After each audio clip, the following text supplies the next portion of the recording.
আমার ভাই জানেরা, এ নবী পাকের উম্মত উম্মতিরা, এ নবী দেবানারা, বিশ্ব নবী রাসূলুল্লাহ সাল্লাল্লাহু আলাইহি ওয়াসাল্লাম সিজদায় পড়ে গেলেন। ওগো রব্বুল আলামিন আল্লাহ পাক যে ফাতেমাকে ছোট থেকে মানুষ করেছে, ওই মা ফাতেমা সে কোনোদিন আমার কথাকে অমান্য করেন নাই, আমার কথাকে খণ্ডন করেন নাই, আমার কথাকে সে কখনো না বলে নাই। ওগো রব্বুল আলামিন আল্লাহ পাক কি এমন হয়েছে আমার কন্যা কেন এই বিবাহতে রাজি হচ্ছে না? এ যুবকেরা, আল্লাহর রাসূল যখন সিজদায় পড়ে কাঁদে, আমার আল্লাহ পাক সব কিছু সহ্য করতে পারে। আমার রাসূলুল্লাহর চোখের পানি আমার আল্লাহ সহ্য করতে পারে না। এ যুবকেরা, আমার আল্লাহ পাক আমার দয়ার নবীর চোখের পানি সহ্য করতে না পেরে আমার আল্লাহ পাক জিবরাইলকে ডাকলেন। ও জিবরাইল, যাও যাও যাও, দুনিয়ার জমিনে চলে যাও, আমার রাসূলুল্লাহকে সালাম দিয়ে বলো, এই পৃথিবীটা যদি পুরোটাই মোহর হিসাবে ফাতেমাকে যদি দিয়ে দেওয়া হয়, আর আমার হাবিবুল্লাহ যদি জিজ্ঞাসা করে, ও ফাতেমা, পুরো দুনিয়াটা তোমাকে দিচ্ছি, মোহর হিসাবে তুমি আলীকে বিবাহ করবে কিনা বলো? মা ফাতেমা বলবে, এই মোহরে আমি এই বিয়েতে রাজি নই। ভালো করে শুনে, আল্লাহ বলে দিচ্ছেন জিবরাইল, যাও হাবিবুল্লাহকে বলো, পুরো পৃথিবীটাকে যদি মোহর হিসেবে দিয়ে দেওয়া হয়, তাও ও কন্যা ফাতেমা কি হবে? ও বিয়েতে রাজি হবে। জিবরাইল এসে আল্লাহর রাসূলের কাছে সালাম দিচ্ছে, আসসালামু আলাইকা ইয়া রাসূলুল্লাহ, আসসালামু আলাইকা ইয়া হাবিবাল্লাহ। হুজুর, আপনি কাঁদবেন না, আপনার কন্যাকে যদি আপনি পুরো সব কিছু দিয়ে মোহর দিয়ে দেন, ও আপনার কন্যা ও বিবাহতে রাজি হবে না। আল্লাহর রাসূল আরো চিন্তিত হয়ে পড়লেন, আরো চিন্তিত হয়ে পড়লেন। আল্লাহ রাসূল এই কথা শুনে জিবরাইলকে বলছে, জিবরাইল, কেন, কি হয়েছে, কি বৃত্তান্ত? বলে, সেটা তো আল্লাহর হুকুম এখন আসেনি, আমি বলতে পারবো না, আপনি আল্লাহকেই জিজ্ঞাসা করুন। আপনি কাকে জিজ্ঞাসা করুন? আল্লাহকে জিজ্ঞাসা করুন। আমার ভাইজানেরা, এ নবী পাকের উম্মত উম্মতিরা, এ নবী দেবানারা, কারবালার ঘটনা শোনার আগে, কারবালা প্রান্তরের মাঠের কথা শোনার আগে, তার আম্মা জান মা ফাতেমা জোহরার কথা শুনে যান। এ যুবকেরা, এ নবী পাকের উম্মত উম্মতিরা, চার উদরের ভিতরে, চার পেট থেকে ইমাম হোসেন হুজুর জন্মগ্রহণ করেছে, ইমাম হাসান হুজুর জন্মগ্রহণ করেছে, কিন্তু না না না, জন্মগ্রহণ করার আগে তার আম্মা জান রাসূলুল্লাহকে দেখেছে উম্মতকে ভালোবাসতে, নামাজের পাটিতে উম্মত উম্মত বলে কাঁদতে দেখেছে, কোরআন খতমের পরে উম্মত উম্মত বলে কাঁদতে দেখেছে। ও যুবকেরা, আল্লাহ পাকের কাছে বিশ্ব নবী রাসূলুল্লাহ জিজ্ঞাসা করলেন, ওগো রব্বুল আলামিন আল্লাহ পাক, আমার কন্যা কেন এই বিয়েতে রাজি হয় না? আমার আল্লাহ বলে দিলেন, ও আমার হাবিবুল্লাহ, আপনি শোনেন শোনেন, আপনি যখন ঘরের মধ্যে প্রবেশ করে সালাত আদায়ের পরে আপনার উম্মতের জন্য কাঁদে, ফাতেমা সেটা চর্ম চোখে দেখেছে। না না না, আপনি যখন কোরআন তেলাওয়াতের পরে আপনি উম্মত উম্মত বলে যখন কাঁদেন, আপনার কন্যা সেটা সামনাসামনি দেখেছে। ও আমার হাবিবুল্লাহ, জান্নাতুল বাকিতে গিয়ে উম্মত উম্মত বলে যখন কাঁদেন, কবরস্থানে গিয়ে যখন দোয়া চান, আপনার কন্যা ফাতেমা গোপনে গোপনে পিছনে দাঁড়িয়ে দাঁড়িয়ে উম্মতের জন্য খন্দনের কথাটা শুনেছেন। আপনার কন্যা ফাতেমা একদিন নামাজের পরে আমি আল্লাহর কাছে দুহাত উত্তোলন করে আমি আল্লাহর কাছে ওয়াদা করেছে, আমি আল্লাহর কাছে তার মনের কথা, ইচ্ছার কথা, আকাঙ্ক্ষার কথা, উদ্দেশ্যের কথা, নিয়তের কথা আমি আল্লাহর কাছে প্রকাশ করে দিয়েছে।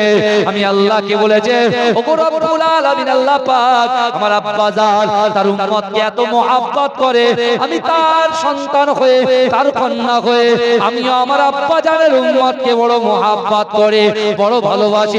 কিন্তু ওগো রব্বুল আলামিন আল্লাহ পাক, বিবাহ তো সুন্নাত, কিন্তু না না না না না, আমার বিবাহের দিনটা যেন এটাই হয়, আমার আব্বা জানের যত উম্মত আছে তাদের জিন্দেগি জীবনের গুনাহটা যেন ক্ষমা করে দেওয়া হয়। জোরে বলে, জোরে বলবেন না? যারা বলছে আল্লাহ এটাই হবে যারা আমার বাপের যত উম্মত আছে সকল উম্মতকে যেন আল্লাহ আপনি ক্ষমা করে দেন, ওটাই হবে আমার দেনমোহর। জোরে বলুন না সুবহানাল্লাহ, জোরে বলুন না সুবহানাল্লাহ। কিন্তু আমার ভাই জানেরা, মা ফাতেমা মাথা তোলে না, বিশ্ব নবীও মাথা তোলে না। হে যুবকেরা, হে নবী পাকের উম্মতিরা, আমার আল্লাহ পাক রব্বুল আলামিন আমার রাসূলুল্লাহকে জানিয়ে দিলেন, আকায়ে মাওলা মুহাম্মদুর রাসূলুল্লাহ সাল্লাল্লাহু আলাইহি ওয়াসাল্লামকে বলে দিলেন, ও আমার হাবিবুল্লাহ, আপনি চান জান জান আপনার কন্যাটাকে মাথা তুলতে বলেন, তাকে হাসতে বলেন, তাকে আনন্দ মানাতে বলেন। না না না, আমি আল্লাহ পাক রব্বুল আলামিন ফাতেমার কান্নাটাকে সহ্য করতে পারি না। সে নামাজের পাটিতে আমি আল্লাহর কাছে যে ওয়াদা করেছে, আমি আল্লাহ পাক তার ওয়াদাকে কবুল করে নিলাম। অর্থাৎ আপনার মেয়েকে বলো আলীর সঙ্গে বিয়ের পিড়িতে বসে যেতে, কারণ তার দেনমোহরটাকে আমি আল্লাহ পাক কবুল করে আপনার যত উম্মত আছে তাদের গুনাহ খাতাগুলোকে ধুয়ে মুছে সাফ করে দিলাম। হে নবী পাকের উম্মত উম্মতিরা, হে নবী দেওয়ানারা, কাল কিয়ামতের মাঠেতে, কাল হাসরের মাঠেতে আমার আল্লাহ পাক জাহান্নামী ফেরেশতাকে ডাকবে, হে আমার জাহান্নামী ফেরেশতা, যাও যাও যাও আমার এই বান্দাটাকে নিয়ে, আমার এই বান্দিটাকে নিয়ে জাহান্নামে নিক্ষেপ করে দাও। হে যুবকেরা, আল্লাহ পাক রব্বুল আলামিন ওই জাহান্নামী ফেরেশতারা আল্লাহ পাকের ওই বান্দা বান্দির হাতটা ধরে টেনে টেনে টেনে টেনে জাহান্নামের দিকে নিয়ে যাবে। ও যুবকেরা, ও নবী পাকের উম্মত উম্মতিরা, জাহান্নামে যেতে এক পা বাকি, আমার আল্লাহ পাক রব্বুল আলামিনের দরবারে এই মাটির জবানটা খুলে যাবে। ও যুবকেরা, এই মাটি তখন আল্লাহর সঙ্গে কথা বলবে, আমার আল্লাহকে বলবে, আল্লাহ পাক আপনার এই বান্দাটাকে, আপনার এই বান্দিটাকে আপনি জাহান্নামে দেবেন না, আপনি জাহান্নামে দেবেন না। আমার আল্লাহ জিজ্ঞাসা করবে, ও মাটি তুমি বলো আমি আল্লাহ কেন এই বান্দাটাকে, এই বান্দিটাকে জাহান্নামে দেব না?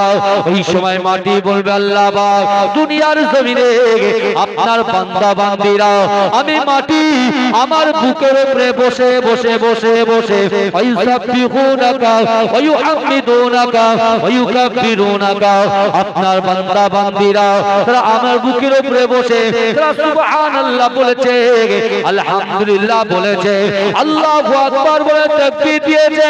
ওগো রব্বুল আলামিন আল্লাহ পাক আপনার বান্দা বান্দিরা আপনাকে খুশি করার জন্য, আপনাকে রাজি করার জন্য তাদের গচ্ছিত পয়সাগুলো এই জলসাতে দান করে দিয়েছে। ওগো রব্বুল আলামিন আল্লাহ পাক আপনি এই বান্দাটাকে, এই বান্দিটাকে জাহান্নামে দেবেন না। হে যুবকেরা, হে নবী পাকের উম্মত উম্মতিরা, আমার আল্লাহ পাকের একটা নাম রহমান, একটা নাম রহিম। আমার আল্লাহ পাক ওই মাটির কথা শুনে আমার আল্লাহ পাক আবার জান্নাতি ফেরেশতাকে ডাকলেন, ও আমার জান্নাতি ফেরেশতা, যাও যাও যাও আমার ওই জাহান্নামী ফেরেশতা থেকে আমার ওই সকল বান্দা বান্দিকে ধরে নিয়ে আমি আমার হাবিবুল্লাহ রাসূলুল্লাহ, আমি আমার আকায়ে মাওলা মুহাম্মদুর রাসূলুল্লাহ সাল্লাল্লাহু আলাইহি ওয়াসাল্লামের ওসিলায় আমি আল্লাহ 8টা জান্নাত সৃষ্টি করেছি। ওই 8টা জান্নাতের ভিতরে সবচাইতে বড় জান্নাত জান্নাতুল ফেরদাউসে আমার এই সকল বান্দা বান্দিকে পৌঁছে দাও। জোরে বলবেন না সুবহানাল্লাহ, জোরে বলুন না, নারে তাকবীর, নারে তাকবীর, দরুদ শরীফ, আল্লাহুম্মা সাল্লি আলা।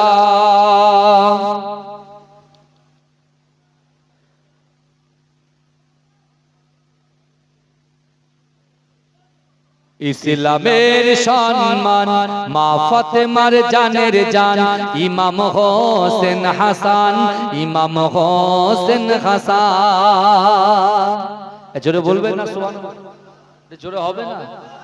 ইসলামের সম্মান মা ফাতেমার জানের জান ইমাম হোসেন হাসান ইমাম হোসেন হাসান ইমাম হোসেন হাসান ইমাম হোসেন হাসান অশ্রু ঝরে পড়ছে গাজী শোনাতে এই ঘটনা কারবালাতে করলো শহীদ দয়ার নবী যার নানা দয়ার নবীর চোখের মনি ছিল নবীর জানের জান ইমাম হোসেন হাসান ইমাম হোসেন হাসান ইমাম হোসেন হাসান ইমাম হোসেন হাসান ইসলামের সম্মান মা ফাতেমার জানের জান ইমাম হোসেন হাসান ইমাম হোসেন হাসান জান্নাতে পোশাক ছিল দুই পায়ের নীলার লাল বিষের জ্বালায় নীল হাসান হোসেন রক্ত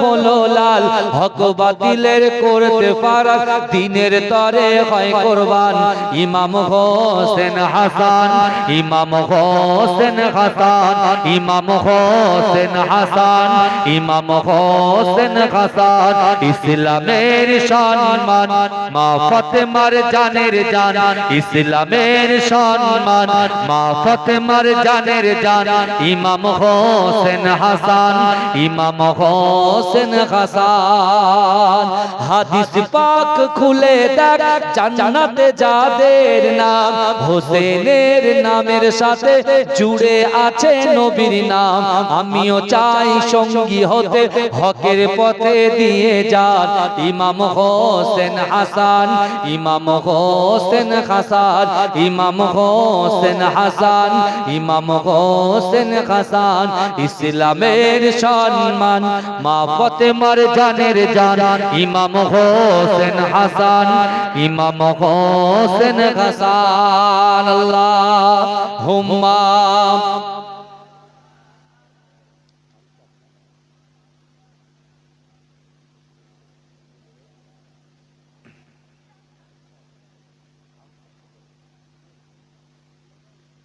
আমার বাবাজি ভালো করেছো আজকে তাহলে আমরা যারা এই জান্নাতের বাগানে হাজির হয়েছে তাহলে আল্লাহ পাকের দরবারে এই মাটিটা কিন্তু কার কাছে সাক্ষ্য দেবে এই কথা বলে আল্লাহর কাছে সাক্ষ্য দেবে বাবাজি ভালো করে বোঝে আজকে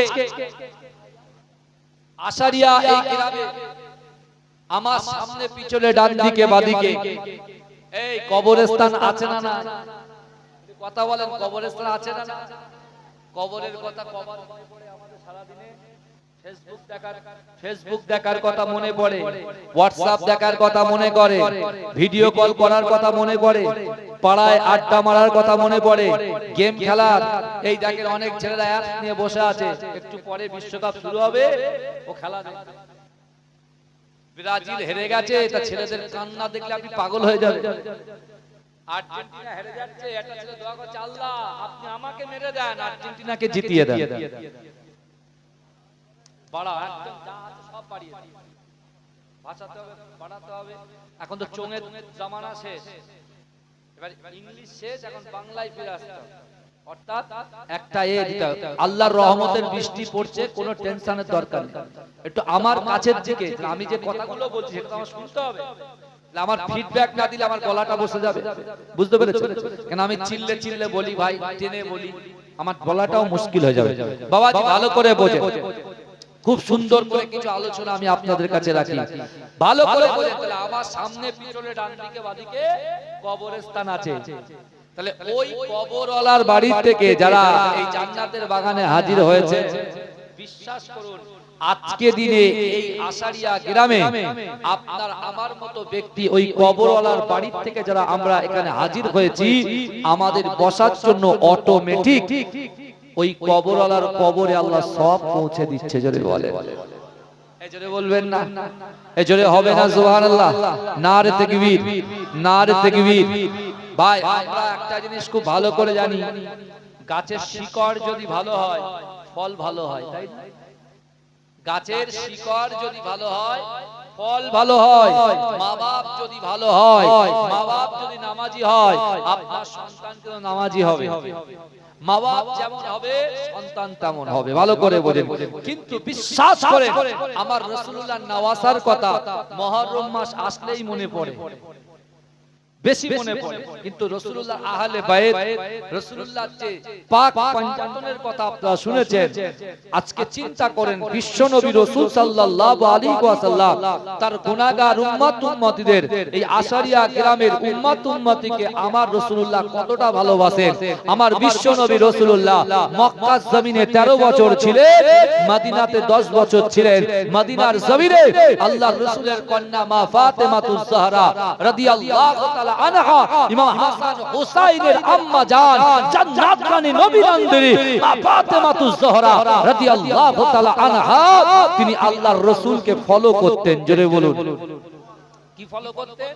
আল্লাহর রাসূল নামাজ আদায় করেন, নামাজ শেষে আল্লাহর কাছে দুহাত তুলে যখন দোয়া চায়, শুধু উম্মতের জন্যই দোয়া চায়, না ফাতেমার কথা বলে, না ইমাম হাসান হুজুরের কথা বলে, না হুসাইন হুজুরের কথা বলে। এ বুঝতে পারছেন বাবাজি?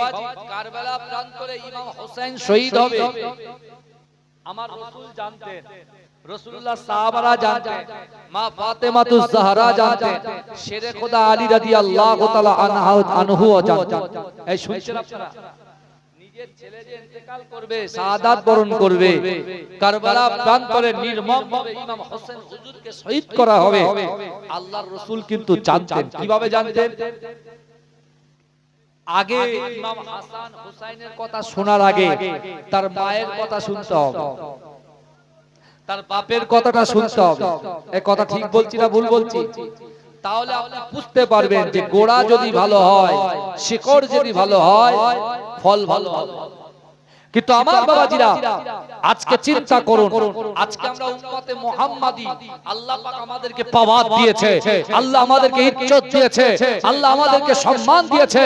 হে যুবকেরা বিশ্বাস করো, আজকে দুনিয়ার জমিনে আমি আপনি আমরা ভেদাভেদ সৃষ্টি করি, দুনিয়ার জমিনে আমরা মানুষে মানুষে কম্পেয়ার করি। এই কি কম্পেয়ার করি? যে যারা কালো মানুষ তাদের লাইন আলাদা, এই যারা কালো তাদের লাইন আলাদা, যারা ফর্সা তাদের লাইন আলাদা, এই যারা লম্বা তাদের লাইন আলাদা, যারা বেটে খাটো তাদের লাইন আলাদা, কানাদের লাইন আলাদা, ফোড়াদের লাইন আলাদা। এই কথা বলে, তাহলে কি? তার মানে হচ্ছে আপনি মানুষকে জাতি হিংসা করে মানুষকে মানুষকে আপনি ডিভাইডেড করে দিচ্ছেন, পৃথক করে দিচ্ছেন, আলাদা করে দিচ্ছেন, আলাদা করে দিচ্ছেন। কিন্তু বাবাজি বিশ্বাস করে এই পৃথিবী ছেড়ে আমাকে আপনাকে চলে যেতে হবে কি হবে না? কথা বলে, কারণ আল্লাহর কোরআন বলছে ইজা জা আজালুহুম লা ইস্তাখিরুনা সাআতাও ওয়া লা ইস্তাকদিমুন, মৃত্যু যখন আসবে 1 সেকেন্ড লেট করা হবে না, 1 সেকেন্ড দেরি করা হবে না। ভালো করে বলে, তা মা ফাতেমাতুজ জাহরা রাদিয়াল্লাহু তাআলা আনহা আম্মা জান রাসূলুল্লাহকে ফলো করতেন, আল্লাহর রাসূলকে দেখতেন, আল্লাহর রাসূলকে ফলো করতেন, আল্লাহর রাসূলকে দেখতেন, এবং তিনি দেখতেন রাসূল যতক্ষণ কাঁদেন শুধু উম্মত উম্মত করেই কাঁদেন। আর আমরা যখন কাঁদি টাকা টাকা করে কাঁদি, জমি জমি করে কাঁদি, বাড়ি বাড়ি করে কাঁদি, সম্পদ সম্পদ বলে কাঁদি, সন্তান সন্তান বলে কাঁদি। রাসূলুল্লাহ জানতেন তার নওয়াসাকে কারবালা প্রান্তরে শহীদ করা হবে, কিন্তু তারপরেও আল্লাহর কাছে রাসূলুল্লাহ একবারও হাত তুলে দোয়া চাইলেন যে আল্লাহ আমার নওয়াসা ইমাম হোসেনকে আপনি কারবালা থেকে হেফাজত করুন। যে রাসূল আঙ্গুল ইশারা করলে চাঁদ দ্বিখণ্ডিত হয়ে যায়, যে রাসূলুল্লাহ ইশারা করলে গাছ নিজের জায়গা পরিবর্তন করে জমিন ভেদ করে আল্লাহর রাসূলের সামনে এসে তার মাথাটাকে রাসূলুল্লাহর কদমে ঝুঁকিয়ে দেয়, যে পাথর রাসূল সাল্লাল্লাহু আলাইহি ওয়াসাল্লাম কোন নদীর ওপারে যদি পাথর থাকে, আল্লাহর রাসূল যদি ইশারা করতেন ওই পাথর সাথে রাসূলুল্লাহর কাছে তার মাথাটাকে ঝুঁকিয়ে দিয়ে আল্লাহর রাসূলকে সালাম করতে থাকে। জোরে বলুন না সুবহানাল্লাহ। আর সেই রাসূল যদি ইয়া হুসাইনের জন্য দোয়া করত, এই আল্লাহ পরিবর্তন করতে পারত কি পারত না? আল্লাহ কোরআনে বলছে বান্দা অহুম লা ইফতানুন, আমি আল্লাহ পরীক্ষা করব। ভাইজান আশারিয়া গ্রামে যে সকল ভাইরা আপনারা কিছুক্ষণ ছিলেন আবার কিছুক্ষণ পরে চলে গেলেন, আবার আসছেন আবার যাচ্ছেন, আমার মা বন্ধুগুলোকে বলি, আপনি মনে করছেন বৃষ্টি বর্ষণ হচ্ছে এখন ভালো লাগছে না, এখানে বসে কি করব, আমি আপনাকে বলছি আল্লাহ কিন্তু আজকের দিনে পরীক্ষা করছেন। আল্লাহর রাসূলের সাহাবারা নিজের সন্তানকে ছেড়ে রাসূলুল্লাহ সাথ দিতে গিয়ে আল্লাহর রাসূলের সাহাবারা তারা শহীদ হয়ে গেছেন। এই কথা ঠিক বলছি না ভুল বলছি? তারা ইচ্ছা করলে তাদের সন্তানদেরকে নিয়ে ভালোভাবে জীবন যাপন করতে পারতেন, কিন্তু আল্লাহর রাসূলের পিছনে কেন গেলেন? কেন আল্লাহ হুকুম দিয়েছেন আমার রাসূলুল্লাহর সাথে থাকো, কারণ আল্লাহ কোরআন বলছে কুল ইন কুনতুম তুহিব্বুনাল্লাহ ফাত্তাবিউনি ইউহিব্বুকুমুল্লাহ। আল্লাহ বলছে হাবিব আমার বান্দা বান্দীকে জানিয়ে দেন যারা আমি আল্লাহ আমাকে ইত্তেবা করতে চাই, মহব্বত করতে চাই, ভালোবাসতে চাই, প্যার করতে চাই, ইত্তেবা করতে চাই, তাহলে তারা জানো আমাকে ভালোবাসার আগে আকায়ে মাওলা হাবিবুল্লাহ হাবিবে লাবিবে তাবিব মুস্তাফা জান রহমান তারা যেন আপনাকে মহব্বত করে, জোরে বলে। এই যে হাওয়াটা বইছে এসি হাওয়ার থেকে কোটি কোটি গুণ বেশি সুন্দর লাগছে না গায়ে? এসি হাওয়া লাগলে শরীর অসুস্থ হবে, হার্টের প্রবলেম হবে, আর এই হাওয়া লাগলে হার্টের রোগ সেরে যাবে, জোরে বলে। এই এসি হাওয়াটা হচ্ছে আমার আল্লাহ পাকের প্রাকৃতিক হাওয়া।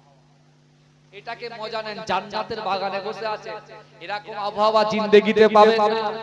আর পানি হচ্ছে চিন্তা হচ্ছে মুহররম মাসে, এই মুহররম মাসে এই পৃথিবীর জমিনে আল্লাহ সর্বপ্রথম বৃষ্টি বর্ষণ করেছিলেন, জোরে বলে। এই শুনছেন? এখন আপনি বলেন যদি বৃষ্টি না আসে আপনি পাট চাক দেবেন কোথায়? ডাঙায় দেবেন? ও বাবাজি কথা বলে, এই ডাঙায় পাট জাগ দেবেন ডাঙায়? অত সহজ? আল্লাহ যেটা করে ভালোর জন্য করে, ভালো করে বলে।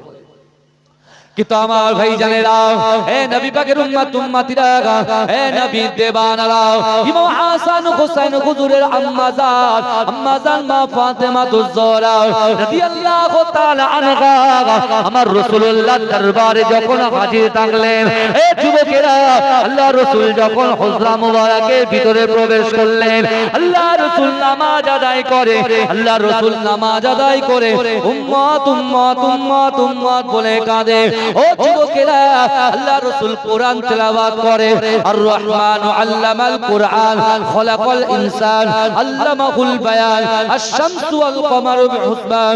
এ যুবকেরা, আল্লাহর রাসূল কোরআন তেলাওয়াত করে, আলহাকুমুত তাকাসুর হাত্তা যুরতুমুল মাকাবির কাল্লা সাওফা তা'লামুনা সুম্মা কাল্লা সাওফা তা'লামুন কাল্লা লাউ তা'লামুনা ইলমাল ইয়াকিন লাতারাউন্নাল জাহিম সুম্মা লাতারাউন্না আইনাল ইয়াকিন। হে যুবকেরা, হে নবী পাকের উম্মত উম্মতিরা, আল্লাহর রাসূল যখন কোরআন তেলাওয়াত করা হয়ে যায়, আল্লাহর রাসূল দুআত উত্তোলন করে উম্মত উম্মত উম্মত উম্মত বলে কাঁদে। কিন্তু হে যুবকেরা, মা ফাতেমা তুজ-জোহরা রাদিয়াল্লাহু তাআলা আনহা তিনি দেখতে পান আল্লাহর রাসূল নামাজের পাটিতে উম্মত উম্মত বলে কাঁদে, আল্লাহর রাসূল কোরআন তেলাওয়াতে পড়ে উম্মত উম্মত উম্মত বলে কাঁদে। ও যুবকেরা, এক এক সময় আম্মা জান ফাতেমা তুজ-জোহরা ঘরের ভিতরে প্রবেশ করে দেখতে পান আমার রাসূলুল্লাহ ঘরের মধ্যে নাই। হে যুবকেরা, আম্মা জান ফাতেমা তুজ-জোহরা চিন্তা করে, না না না, মদিনার জমিনে ইহুদিরা আমার বাপকে হত্যা করার জন্য, আমার বাপকে অপমান করার জন্য তারা ওত পেতে বসে থাকতো। না না না, আমার আব্বা জানটা গেল কোথায়? আম্মা জান ফাতেমা পর্দার সঙ্গে যখন বাইরে বার হয়ে যেতেন, তিনি খুঁজতে খুঁজতে দেখতে পেতেন আমার রাসূলুল্লাহ অন্য কোনো জায়গায় নাই, আমার রাসূলুল্লাহ জান্নাতুল বাকি কবরস্থানে দাঁড়িয়ে দাঁড়িয়ে ওই কবরবাসী উম্মতের জন্য দোয়া চাইছে। এজন্য বলবেন সেখানে গিয়ে রাসূলুল্লাহ হাত তুলে সেখানে উম্মতের কথা। এই শুনছেন? তাহলে আহলে বাইত পাক পাঞ্জাতনের জলসা আপনারা শুনবেন। পাক পাঞ্জাতন কারা এটা আপনারা শুনেছেন? বিশ্বনবী রাসূলুল্লাহ, শেরে খোদা আলী, মা ফাতেমা তুজ-জোহরা, ইমাম হাসান, ইমাম হোসেন, এই পাঁচজনকে বলা হয় পাক পাঞ্জাতন। তা রাসূল সাল্লাল্লাহু আলাইহি ওয়াসাল্লাম তখনও আলী হুজুরের সঙ্গে মা ফাতেমার বিবাহ দেননি। এই শুনছেন? কিন্তু মা ফাতেমা দেখছেন যে আল্লাহর রাসূল নামাজের পাটিতে উম্মত, কোরআন তেলাওয়াতে উম্মত, এমন কি কবরস্থানে গিয়েও উম্মত। তাহলে যেখানে যাচ্ছে শুধু উম্মত, না আমার কথা বলছে না অন্য জনের কথা বলছে, শুধু উম্মতের কথা বলে যাচ্ছে। আল্লাহ রাসূল ফাতেমাতুজ জাহরাকে এত মহব্বত করতেন, এত ভালোবাসতেন, এত প্যার করতেন। আমার রাসূলুল্লাহ সাল্লাল্লাহু আলাইহি ওয়াসাল্লাম সাহাবাদেরকে বলতেন, এ আমার সাহাবারা, যে আমার আহলে বাইতকে মহব্বত করলো সে আমি রাসূলুল্লাহ আমাকে মহব্বত করলো, আর যে আহলে বাইতকে দুশমনি করলো আমি রাসূলুল্লাহ সে আমার উপরে দুশমনি করলো। আল্লাহ রাসূল সাল্লাল্লাহু আলাইহি ওয়াসাল্লাম আম্মা জান ফাতেমা যখন রাসূলুল্লাহ কোরআন পড়তেন না, আম্মা জানও পাশে বসে বসে কোরআন পড়তেন। জোরে বলে এই রাসূল যখন নফল ইবাদত করতেন, আলোচনা করতেন, আম্মা জান নফল ইবাদত করতেন। জোরে বলুন না সুবহানাল্লাহ। কিন্তু আমার ভাইরা একদিন রাসূলুল্লাহ ঠিক করছেন যে একটা প্রাপ্ত বয়স্ক হয়ে গেছে, আম্মা জানেন একটা বয়সে চলে এসেছে, আল্লাহ রাসূল নিজের কন্যাকে বিবাহ দেওয়ার জন্য প্রথম প্রস্তুতি নিচ্ছেন যে আমি আমার কন্যাকে আমার আদর্শে আদর্শিত করেছি, অর্থাৎ আমি বাপ যদি প্রস্তাব দিই আমার মা কোনো কথা না বলে আমার প্রস্তাবকে গ্রহণ করবে। এই শুনতে পাচ্ছেন আপনারা? এখন ধরুন আমার মেয়ে বড় হয়ে গেছে, আমার বাবাজির মেয়ে বড় হয়ে গেছে, তা মেয়ে যখন বড় হয়ে যায় বাপের একটা চিন্তা থাকে না, যারা ভালো সুপাত্র দেখে তাকে সেই ছেলের হাতে তুলে দিই। সব বাপেরই মনের ইচ্ছা না আশা আছে না নাই কথা বলে। আর বাপেরা একটু মেয়ে ভক্ত হয়, মেয়েদেরকে ভালোবাসে, আর মেয়েরাও বাপকে বেশি ভালোবাসে, মা একটু বকে। বুঝতে পেরেছেন? তা বিশ্বনবী রাসূলুল্লাহ কন্যা ফাতেমাতুজ জাহরাকে এত মহব্বত করতেন, এত ভালোবাসতেন, এত প্যার করতেন, আল্লাহ রাসূল কখনো ভাবেনি যে আমি আমার মেয়েকে যখন কোনো প্রস্তাব দেব সে আমার কথাকে অগ্রাহ্য করবে। রাসূল এটা কখনো ভাবেনি। ভালো করে ওয়াজ বুঝবেন, ওয়াজ কিন্তু বোঝার জিনিস, যদি এটা বুঝতে পারেন পুরো জিনিসটাই বুঝতে পারবেন। তা এখন বিশ্বনবী রাসূল সাল্লাল্লাহু আলাইহি ওয়াসাল্লাম মসজিদে নববীতে ফজরের নামাজ কমপ্লিট করে রাসূলুল্লাহর একটা আদত ছিল, মা ফাতেমাকে নিয়ে বসে বসে একটু তালিম দিতেন, আলোচনা করতেন, কন্যার সাথে আলোচনা করতেন। তা বিশ্বনবী রাসূল সাল্লাল্লাহু আলাইহি ওয়াসাল্লাম মা ফাতেমার ঘরের মধ্যে প্রবেশ করলেন, মা ফাতেমা রাসূলুল্লাহকে সালাম দিলেন, আল্লাহর রাসূল বসে গেলেন, আর মা ফাতেমা আল্লাহর রাসূলের উরুতে মাথা দিয়ে শুয়ে পড়লেন। আর বাপ কি করছে, মাথাটাকে একটু ভালো করে হাতটা বুলিয়ে দিচ্ছে। ভাই আমরা যখন আমার সন্তান যখন স্কুলে যায়, পড়াশোনা করে না, আগে আমরা তাকে খুব সুন্দর করে লজেন্স নিয়ে বোঝাই যে বাবা তুমি যদি স্কুলে যাও ভালো পড়াশোনা করো তোমাদের সুন্দর সুন্দর গিফট দেব। তাদেরকে আপ্যায়ন করি, তাদের কোলে নিই, তাদের গাড়ি নিয়ে এক পাক মেরে দিয়ে আসি, ঘোড়াই। আল্লাহর রাসূল সাল্লাল্লাহু আলাইহি ওয়াসাল্লাম খুব সুন্দর সুন্দর কথা বলছেন ফাতেমার সাথে, কারণ আল্লাহর রাসূল কিন্তু কি করবেন, তাকে একটা প্রস্তাব দেবেন, বিবাহের প্রস্তাব। তা আল্লাহর রাসূল কিছুক্ষণ পরে আম্মা জান ফাতেমাকে বলছে, মা ফাতেমা তোমার সঙ্গে একটা কথা আছে মা। মা ফাতেমা মুখের দিকে তাকিয়ে বলছে, আব্বু আপনি এভাবে বলছেন কেন? আপনি এভাবে বলছেন কেন? আপনি বলুন আপনার কি কি প্রস্তাব আছে আপনি বলেন। বলে মা হাতটা দাও, হাতটা ধরে বলছে, মা তুমি মানবে তো? মা তুমি মানবে তো? রাজি হবে তো? বলছে আব্বু বলুন না, আপনি কি বলতে চান বলুন।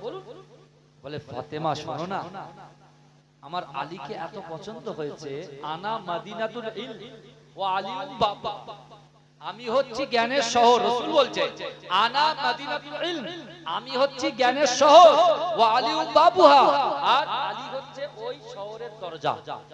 জোরে বলুন না সুবহানাল্লাহ। এই জোরে বলবেন, এটা চিৎকার দিয়ে বলেন না ভাই, তাকবীর দেন না, নারে তাকবীর, আরে জোরে দেন না, নারে তাকবীর। এই কারা কারা রাসূলুল্লাহকে ভালোবাসেন একটু হাত তোলেন তো দেখি, এটা তাকবীর দেন তো দেখি। আরে আশারিয়ার ভাইরে, জমিনের মাটিটা তো পবিত্র মাটি, এটা জোরে তাকবীর দেন, নারে তাকবীর। আরে আরো জোরে দেন, নারে তাকবীর। যার কেউ নাই তার কি আছে? আল্লাহ। আল্লাহ বলছে বান্দা অহুয়া মাকুম আইনামা কুনতুম, আল্লাহ বলছো বান্দা তোমরা যেখানে আমি আল্লাহ সেখানে। তাহলে আপনারা ঝিমিয়ে আছেন, ঝিমিয়ে আছেন কেন? এই আমি হাত তুলি, জোরে সুবহানাল্লাহ হবে? কই দেখি একবার। আমার কান পর্যন্ত আওয়াজ আসে না ভাই, ভালো করে দেন। আরে যুবকরা একটু জোরে বলো না ভাই। হাত কিন্তু সবাই তুলে নি, সবাই তুলে। আমি যখন হাত তুলবো জোরে সুবহানাল্লাহ বলতে হবে, পারবেন তো? আমি কিন্তু একবার দেখবো। হচ্ছে না যে ভাই, এ তো গন্ডগোলে সব বেকা হয়ে গেলে কি করে হবে রে ভাই? আরে আমরা তো সোজা হাড়ে তৈরি তো, তাহলে চলো আবার হাসছে দেখো। আমাদেরই বেকা হাড়ে কে তৈরি? যাদেরকে বেকা বেকা করি তারা তৈরি, বুঝলেন? অত সহজ ব্যাপার নয়। আমার মোবাইলটা সামনে না রাখলে হবে না।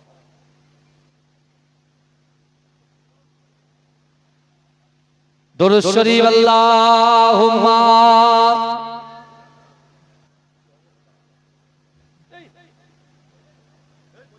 আরে এটা বিপদ হয়ে যাবে রে ভাই।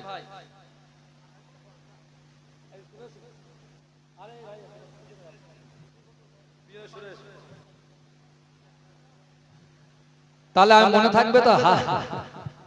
হাত তুলবেন তো নাকি সবাই? যত আপনারা স্পিড হবেন তত আমি স্পিড বাড়বে। বক্সের আওয়াজ কম হলেও বাড়বে ইনশাআল্লাহ। এটা তাকবীর দান, নারে তাকবীর। আরে পানি যে হচ্ছে এটা কি রহমতের পানি? রহমতের পানি, এর তাকবীর দান, নারে তাকবীর। নবী জিন্দা শুয়েরা আল্লাহুম্মা।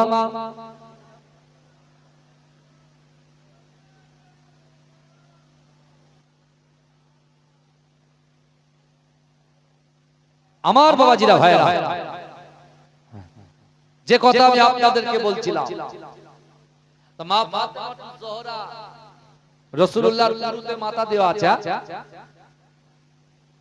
মা ফাতেমাতুজ জোহরা রাদিয়াল্লাহু তাআলা আনহা কার উপরে মাথা দেওয়া আছে? রাসূলুল্লাহর কুরুতে মাথা দেওয়া আছে।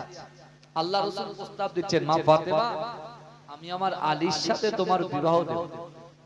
এই যেই বলেছে, রাসূল কখনো আশা করেননি, কখনো ভাবেননি যে আমার কন্যা আমার মুখের উপরে কথা বলবে।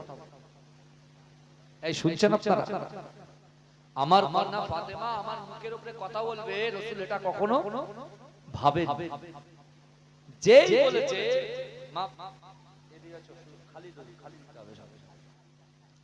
মা ফাতেমা জোহরা কি করলেন? আল্লাহ রাসূলকে পাল্টা বলছেন, আব্বু আপনি যে আলীর সঙ্গে আমার বিবাহ দেবেন, আমার দেন মোহরটা কত হবে? এই বিবাহ করতে গেলে মোহর শর্ত, ইজাব কবুল ছাড়া বিবাহ কখনো হবে সম্পন্ন? এই কথা বলে, ইজাব কবুল ছাড়া কোন ছেলে কোন মেয়ের গায়ে হাত দিতে পারবে? এই কথা বলে। মাথা নাড়ছে না। দেন বর্তমানে কি হচ্ছে বলেন তো? প্রথমে দেখতে যাচ্ছে, প্রথমে মেয়ে দেখতে যাচ্ছে, বাপও যাচ্ছে, মেয়ের বাপও আছে, ছেলের বাপও আছে, দুজন ভাইরা বিয়াই বিয়াই। অথচ এদিকে কোনো হালাল বিয়ে হয়নি না, আপনার শরিয়ত সম্মত বিয়ে হয়েছে না কিছু। ব্যাস কুটুম হয়ে গেছে, ছেলে বহাল তো বিয়াতে মেয়েকে নিয়ে ঘুরছে। এই বুঝতে পারছেন? এই কথা ঠিক বলছি না ভুল বলছি? কথা বলেন।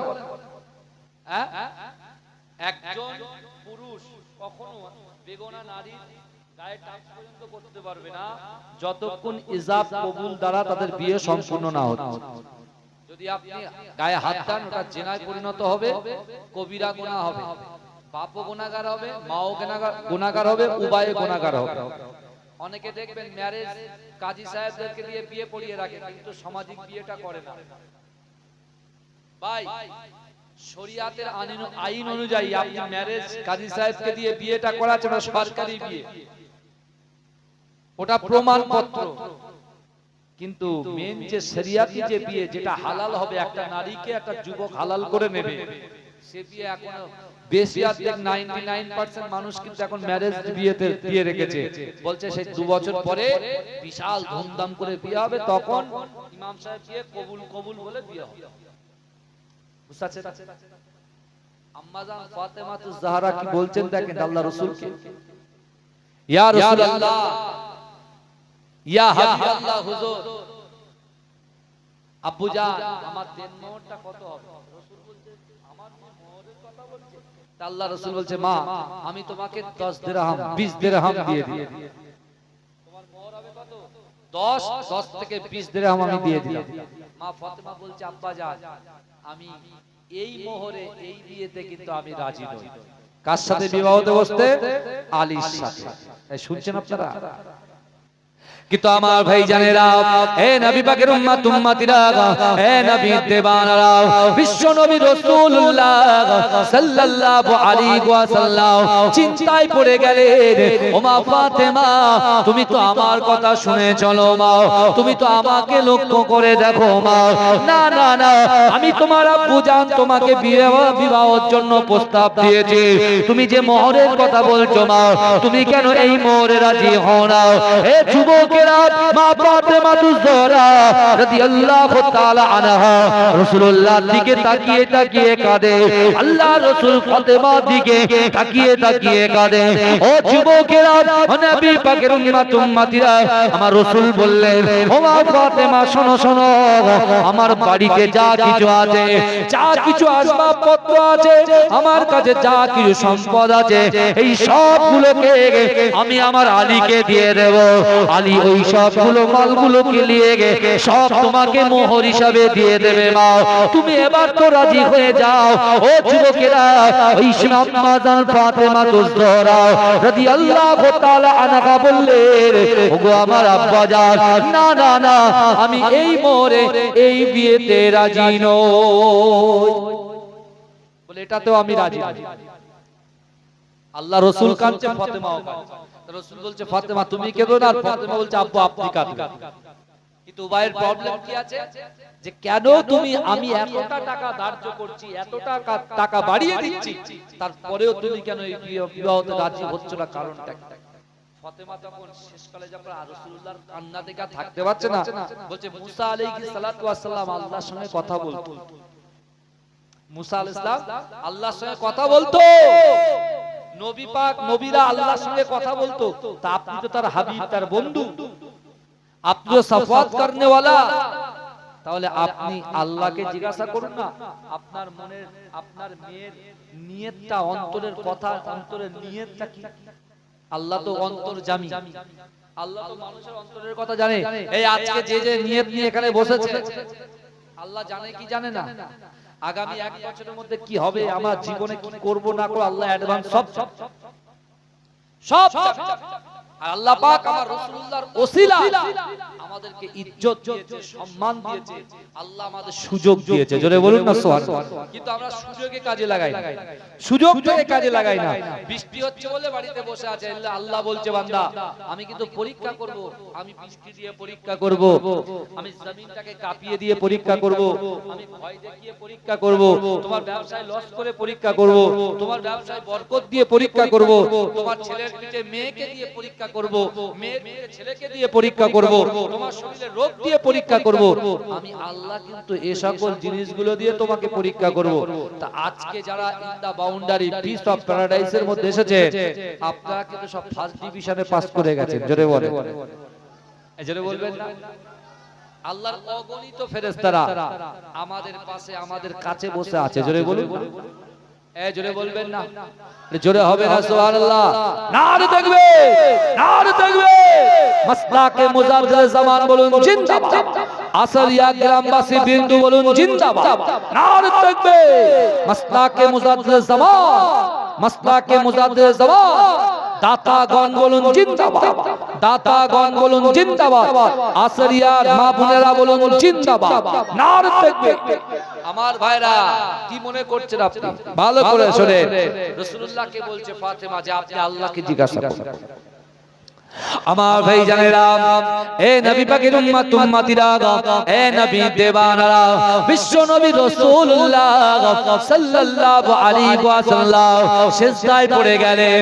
ওগো রব্বুল আলামিন আল্লাহ পাক যে ফাতেমাকে ছোট থেকে মানুষ করেছে, ওই মা ফাতেমা সে কোনোদিন আমার কথাকে অমান্য করেন নাই, আমার কথাকে খণ্ডন করেন নাই, আমার কথাকে সে কখনো না বলে নাই। ওগো রব্বুল আলামিন আল্লাহ পাক কি এমন হয়েছে আমার কন্যা কেন এই বিবাহতে রাজি হচ্ছে না? এ যুবকেরা, আল্লাহর রাসূল যখন সিজদায় পড়ে কাঁদে আমার আল্লাহ পাক সব কিছু সহ্য করতে পারে। আমার রাসূলুল্লাহর চোখের পানি আমার আল্লাহ সহ্য করতে পারে না।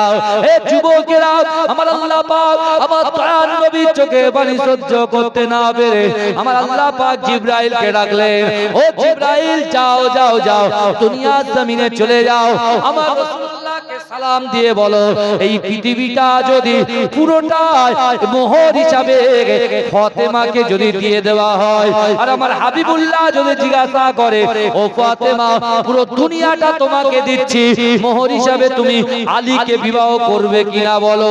মা ফাতেমা বলবে এই মোহরে আমি এই বিয়েতে রাজি নই। ভালো করে শুনে, আল্লাহ বলে দিচ্ছেন জিবরাইল যাও হাবিবুল্লাহকে বলো পুরো পৃথিবীটাকে যদি মোহর হিসেবে দিয়ে দেওয়া হয় তাও ও কন্যা ফাতেমা কি হবে? ও বিয়েতে রাজি হবে। জিবরাইল এসে আল্লাহর রাসূলের কাছে সালাম দিচ্ছে, আসসালামু আলাইকা ইয়া রাসূলুল্লাহ, আসসালামু আলাইকা ইয়া হাবিবাল্লাহ। হুজুর আপনি কাঁদবেন না, আপনার কন্যাকে যদি আপনি পুরো সব কিছু দিয়ে মোহর দিয়ে দেন ও আপনার কন্যা ও বিবাহতে রাজি হবে না। আল্লাহর রাসূল আরো চিন্তিত হয়ে পড়লেন,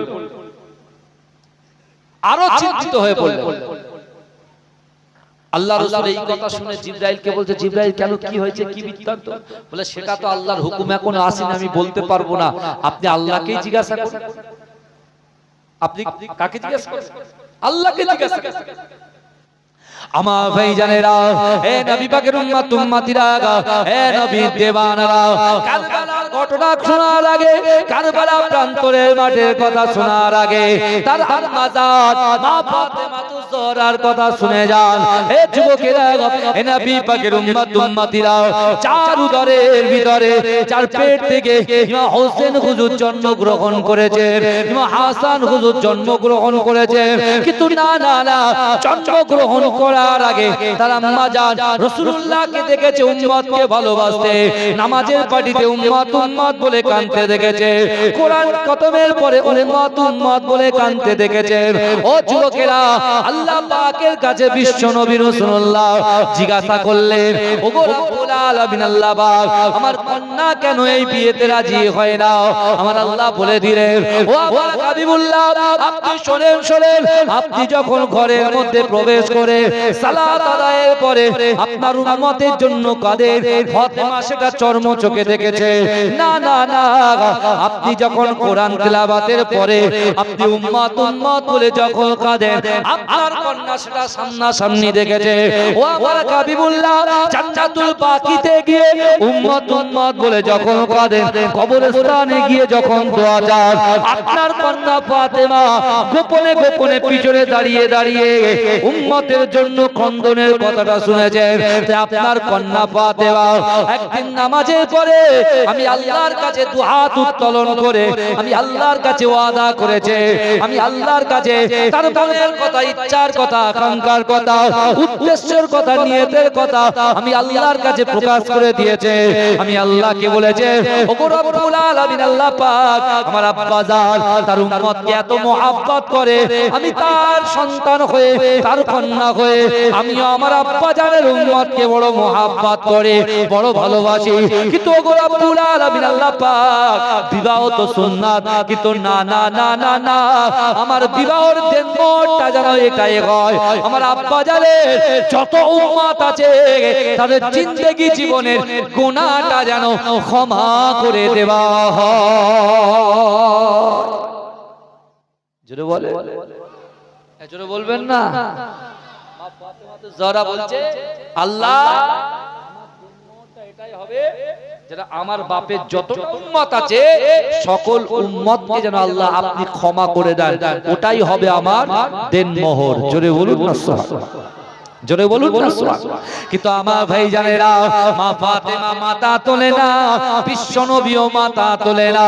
হে যুবকেরা, হে নবী পাকের উম্মতিরা, আমার আল্লাহ পাক রব্বুল আলামিন আমার রাসূলুল্লাহকে জানিয়ে দিলেন, আকায়ে মাওলা মুহাম্মদুর রাসূলুল্লাহ সাল্লাল্লাহু আলাইহি ওয়াসাল্লামকে বলে দিলেন, ও আমার হাবিবুল্লাহ, আপনি চান চান চান আপনার কন্যাটাকে মাথা তুলতে বলেন, তাকে হাসতে বলেন, তাকে আনন্দ মানাতে বলেন। না না না, আমি আল্লাহ পাক রব্বুল আলামিন ফাতেমার কান্নাটাকে সহ্য করতে পারি না। সে নামাজের পাটিতে আমি আল্লাহর কাছে যে ওয়াদা করেছে, আমি আল্লাহ পাক তার ওয়াদাকে কবুল করে নিলাম। অর্থাৎ আপনার মেয়েকে বলো আলীর সঙ্গে বিয়ের পিড়িতে বসে যেতে, কারণ তার দিন মোহরটাকে আমি আল্লাহ পাক কবুল করে আপনার যত উম্মত আছে তাদের গুনাহ খাতাগুলোকে ধুয়ে মুছে সাফ করে দিলাম। জোরে বলে বলো কিছু বলবে, জোরে বলবেন না সুবহানাল্লাহ, জোরে হবে না সুবহানাল্লাহ। কিন্তু আমার ভাই জানেরা, হে নবী পাকের উম্মতিরা, আম্মা জান ফাতেমা তো জোহরা বিবাহ করলেন। কিন্তু যুবকেরা, কিছু দিনের মধ্যে মা ফাতেমা তো জোহরা রাদিয়াল্লাহু তাআলা আনহার দুই সন্তান যখন হলো, হে যুবকেরা, একদিন সকালবেলা সুবহ সাদেকের সময় আমার রাসূলুল্লাহ সাল্লাল্লাহু আলাইহি ওয়াসাল্লাম নিজের পুত্র, আপন পুত্র হযরত ইব্রাহিমকে আল্লাহর রাসূল তার পা মুরুতে বসিয়ে রেখেছে। এই যুবকেরা, তার কন্যার পুত্র অর্থাৎ তার নওয়াজা ইমাম হোসেনকে আল্লাহর রাসূল বাম ডান মুরুতে বসিয়ে রেখেছে। এই যুবকেরা, একদিকে নিজের পুত্র আর একদিকে মেয়ের পুত্র, এই দুইজনকে বসিয়ে আল্লাহর রাসূল তাদেরকে মোহাব্বত করছেন, তাদেরকে গালে চুমা দেয়, ওই গালে চুমা দেয়। এই যুবকেরা, তাদেরকে মোহাব্বত করছে, তাদের জন্য দোয়া করছে। হঠাৎ করে জিবরাইল এসে আল্লাহর রাসূলকে বললেন, ইয়া রাসূলুল্লাহ, হাবিবাল্লাহ, না না না, এই জান্নাতের দুটো ফুলকে আপনার কাছে দুটোকে আল্লাহ রাখবে না, এদের ভিতর থেকে একজনকে আল্লাহ পাক তুলে নেবে। কিন্তু না না না, আল্লাহ পাক আপনাকে স্পেশাল পাওয়ার দিয়েছে, এই দুটোর মধ্যে যেটাকে আপনি রাখবেন রাখতে পারবেন, আর যেটাকে চাইবেন আল্লাহকে দিয়ে দিতে পারবেন, আর আল্লাহকে যেটাকে দেবেন আল্লাহ সেটাকে গ্রহণ করবেন। ইয়া রাসূলুল্লাহ, হাবিবাল্লাহ, এবারে আপনি ডিসাইড করুন, এবারে আপনি নির্বাচন করুন, কোনটাকে আপনার কাছে রাখবে আর কোনটাকে আল্লাহকে দিয়ে দেবে। ও যুবকেরা, আমার আল্লাহ পাক আমার দয়াল নবীকে ওমা আরসালনাকা ইল্লা রাহমাতাল লিল আলামিন করে এই দুনিয়ার জমিনে প্রেরণ করেছেন। ও যুবকেরা, যে রাসূল বলছে দুনিয়ার মানুষের উপরে যারা রহম দেখাবে, দুনিয়ার মানুষের উপরে যারা অনুগ্রহ দেখাবে, যারা দুনিয়াবাসীকে দয়া করবে, আসমানবাসী তাদেরকেও দয়া করবে। হে যুবকেরা, বিশ্ব নবী রাসূলুল্লাহ মনে মনে চিন্তা করছে, না না না, এখন যদি আমার হোসেনকে আমি আল্লাহকে দিয়ে দিই, আমি রাসূলুল্লাহ কষ্ট পাবো, আমার কন্যা ফাতেমা তুজ জোহরা কষ্ট পাবে, আমার আলী কষ্ট পাবে, আমার সাহাবারা ইমাম হোসেনকে এত মোহাব্বত করতো, এত ভালোবাসতো, আমার সাহাবারাও কষ্ট পাবে। না না না, ইমাম হোসেনকে তো দেওয়া যাবে না, কিন্তু আমার আপন পুত্র ইব্রাহিমকে যদি আমি আল্লাহকে দিয়ে দিই, আমি রাসূলুল্লাহ শুধু আমি একা কষ্ট পাবো, কারণ এটা হচ্ছে আমার নিজের সন্তান, আমার নিজের সন্তানের কষ্ট আমি রাসূলুল্লাহ সহ্য করতে পারবো, কিন্তু আমার কন্যার কষ্ট, আমার জামাতার কষ্ট, আমার সাহাবাদের কষ্ট আমি রাসূলুল্লাহ সহ্য করতে পারবো না। হে যুবকেরা, ওই সময় দয়ার নবী, সোনার নবী হাবিবুল্লাহ জনাবে মুহাম্মদুর রাসূলুল্লাহ সাল্লাল্লাহু আলাইহি ওয়াসাল্লাম জিবরাইলকে বলেছিল, ও জিবরাইল, শোনো শোনো শোনো শোনো, তুমি আমার আপন পুত্রকে আমি রাসূলুল্লাহ আল্লাহকে দিয়ে দিলাম। জোরে বলে, বলছে আমি আমার আপন নিজের ভাই, ভালো করে শুনে, আমার মেয়ের ছেলে, সে আমার কি হবে, হবে, তাই তো, আমার নাতি হবে, তো নাকি কথা বলে, নাতি হবে। আর আমার নিজের ছেলে যদি ক্ষতি হয় আমি কষ্ট পাবো, আর যদি মেয়ের ছেলের কষ্ট হয় ডবল কষ্ট। আমারও কষ্ট হবে, মেয়ের কষ্ট হওয়া মানে কি বাপের কষ্ট হওয়া, এই কথা বলে না। মেয়ে কষ্ট পাওয়া মানে বাপ কষ্ট পাওয়া, জামাই কষ্ট পাওয়া মানে শ্বশুরও কষ্ট পাওয়া। জামাই যদি জামাইয়ের মতো হয়, এই শুনছেন, জামাই যদি জামাইয়ের মতো হয়, যে বাপ তার মেয়েকে অক্লান্ত পরিশ্রম করে গায়ের ঘাম ফেলে তিল তিল করে আস্তে আস্তে তাকে বড় করে একটা বেপরোয়া, তাকে জানে না বোঝে না চেনে না এরকম একটা আনকার ছেলে হাতে সঁপে দিয়ে বলছে, বাবা আমি আমার সম্পদকে তোমার হাতে তুলে দিলাম, বাপ একটু দেখো। এই যে যে মেয়েটাকে নিচে তার একটা হক আছে না, এই কথা বলে, এই হক আছে না নাই? দুনিয়ার মোহে পড়ে লোভে পড়ে তোমার বইয়ের থেকে যদি সুন্দর একজন মেয়েকে দেখো, সেখানে যদি মন চলে যায়, তাহলে তুমি হক কার ফাঁকি দিচ্ছ? এই কি খারাপ লাগছে কথা? এই কথা বলে। আরে বর্তমানে সব থেকে বেশি গুনাহ তো পরকীয়ায় চলছে, কথা বলে। বুঝতে পারছেন? এক একজনের সঙ্গে এক একজনের সম্পর্ক, কটা সম্পর্ক নেবেন আপনি? বলছে এটা আমার ভাই, কেউ বলছে খালাতো ভাই, কেউ বলছে মামাতো ভাই, কেউ বলছে ফুফুতো ভাই, কেউ বলছে পাড়ার ভাই। কিন্তু ভাই যান, তার ভিতরে যে গুনাহ করছেন আপনি সেটা জানেন কে? এই কথা বলে। আপনি বলছেন হুজুর এত রোজগার করছে, শুধু সব স্লিপ খেয়ে বেরিয়ে যাচ্ছে। আরে তুমি আগে ঠিক হও, দেখো তোমার টাকা এমনি জমে যাবে। তোমার তো চলনে বলনে ওটাতে বসালে ঠিক নেই। এই কি হয়েছে, আমার কাছে আসবে? আসো বাবা, আসো আসো, বসো। এত সুন্দর জায়গা, জায়গাটা ঠান্ডা হয়ে গেছে না?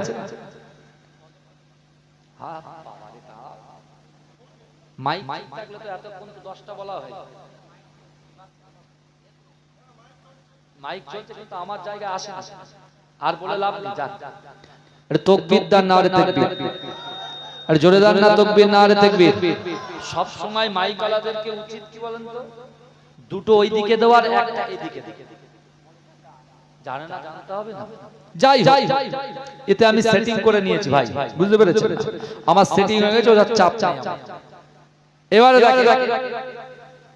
কি কথা বলছিলাম? কি কথা বলছিলাম? তাহলে জামাই কষ্ট পেলে কে কষ্ট পাবে? শ্বশুর কষ্ট পাবে। তা আল্লাহ রাসূল কি করলেন? নিজের পুত্রকে আল্লাহকে দিয়ে দিলেন, আর মেয়ের পুত্রকে নিজের কাছে রেখে দিলেন। জোরে বলুন না সুবহানাল্লাহ। কিছুদিনের ভিতরে রাসূল আপন পুত্র ইব্রাহিম ইন্তেকাল, আল্লাহ তুলে নিয়েছে। আল্লাহ রাসূল সকল সাহাবাদেরকে ডেকে দেয়, আমি আমার হোসাইনের জন্য আমি নিজের পুত্রকে কুরবান করে দিয়েছি। আর যে আমার ইমাম হোসাইনকে মহব্বত করলো, সে আমি রাসূলুল্লাহকে মহব্বত করলো। আর যে রাসূলুল্লাহকে মহব্বত করলো, আল্লাহ তাকে মহব্বত করলো, তার গুনাহকে আল্লাহ ক্ষমা করে দিল। জোরে বলে, জোরে বলবেন না? জোরে হবে না সুবহানাল্লাহ? নারে তাকবীর। আর এই হোসাইন হুজুর কারবালা প্রান্তরে শহীদ হবে, জিবরাইল সেই মাটি, সেই কারবালার রক্ত এনে রাসূলুল্লাহকে দেখিয়ে বলছে, ইয়া রাসূলুল্লাহ এই দেখে। আল্লাহ রাসূল বলছে, জিবরাইল তুমি কি নিয়ে এসেছো? বলছে, ইয়া রাসূলুল্লাহ সেই কারবালার মাটি নিয়ে এসেছি, যেখানে আপনার উম্মতের ভিতর থেকে কিছু কুকুর আপনার এই নওয়াসাকে কি করবে? হত্যা করবে, খুবলে খুবলে খাবে। আল্লাহ রাসূল ব্যাপক কেঁদেছিলেন। এবং হযরতে আলী সিফিনের যুদ্ধ থেকে যখন ফিরছিলেন, একজন ব্যক্তিকে জিজ্ঞাসা করেছিলেন, বাবা এই জায়গাটার নাম কি?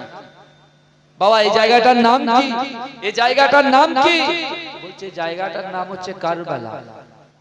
যেই কারবালা নামটা শুনেছে, আলী হুজুর সাথে সাথে ওই জায়গায় সিজদায় পড়ে তো হাত উত্তোলন করে আল্লাহকে বলছে, আল্লাহ আমার সন্তান ইমাম হোসেন এই কারবালা প্রান্তরে অর্থাৎ ইয়াজিদ বাইরের হাত থেকে তার কাছে যেন মাথা নত না করে, বাতিলের বিরুদ্ধে মাথা নত করে না করে, শরীয়তের বিরোধী কাজকর্ম যারা করে তাদের কাছে মাথা বিক্রি না করে, আল্লাহ এই কঠিন পরিস্থিতির দিনে আমার ইমাম হোসেনকে আপনি সবর দেবেন। জোরে বলুন না সুবহানাল্লাহ।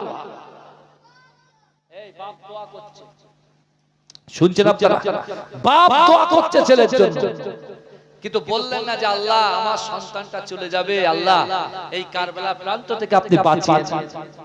আল্লাহ বাঁচিয়ে দেন, আল্লাহ বাঁচিয়ে দেন। দরুদ শরীফ আল্লাহুম্মা সাল্লি আলা মুহাম্মদ, জোরে জোরে পড়ে।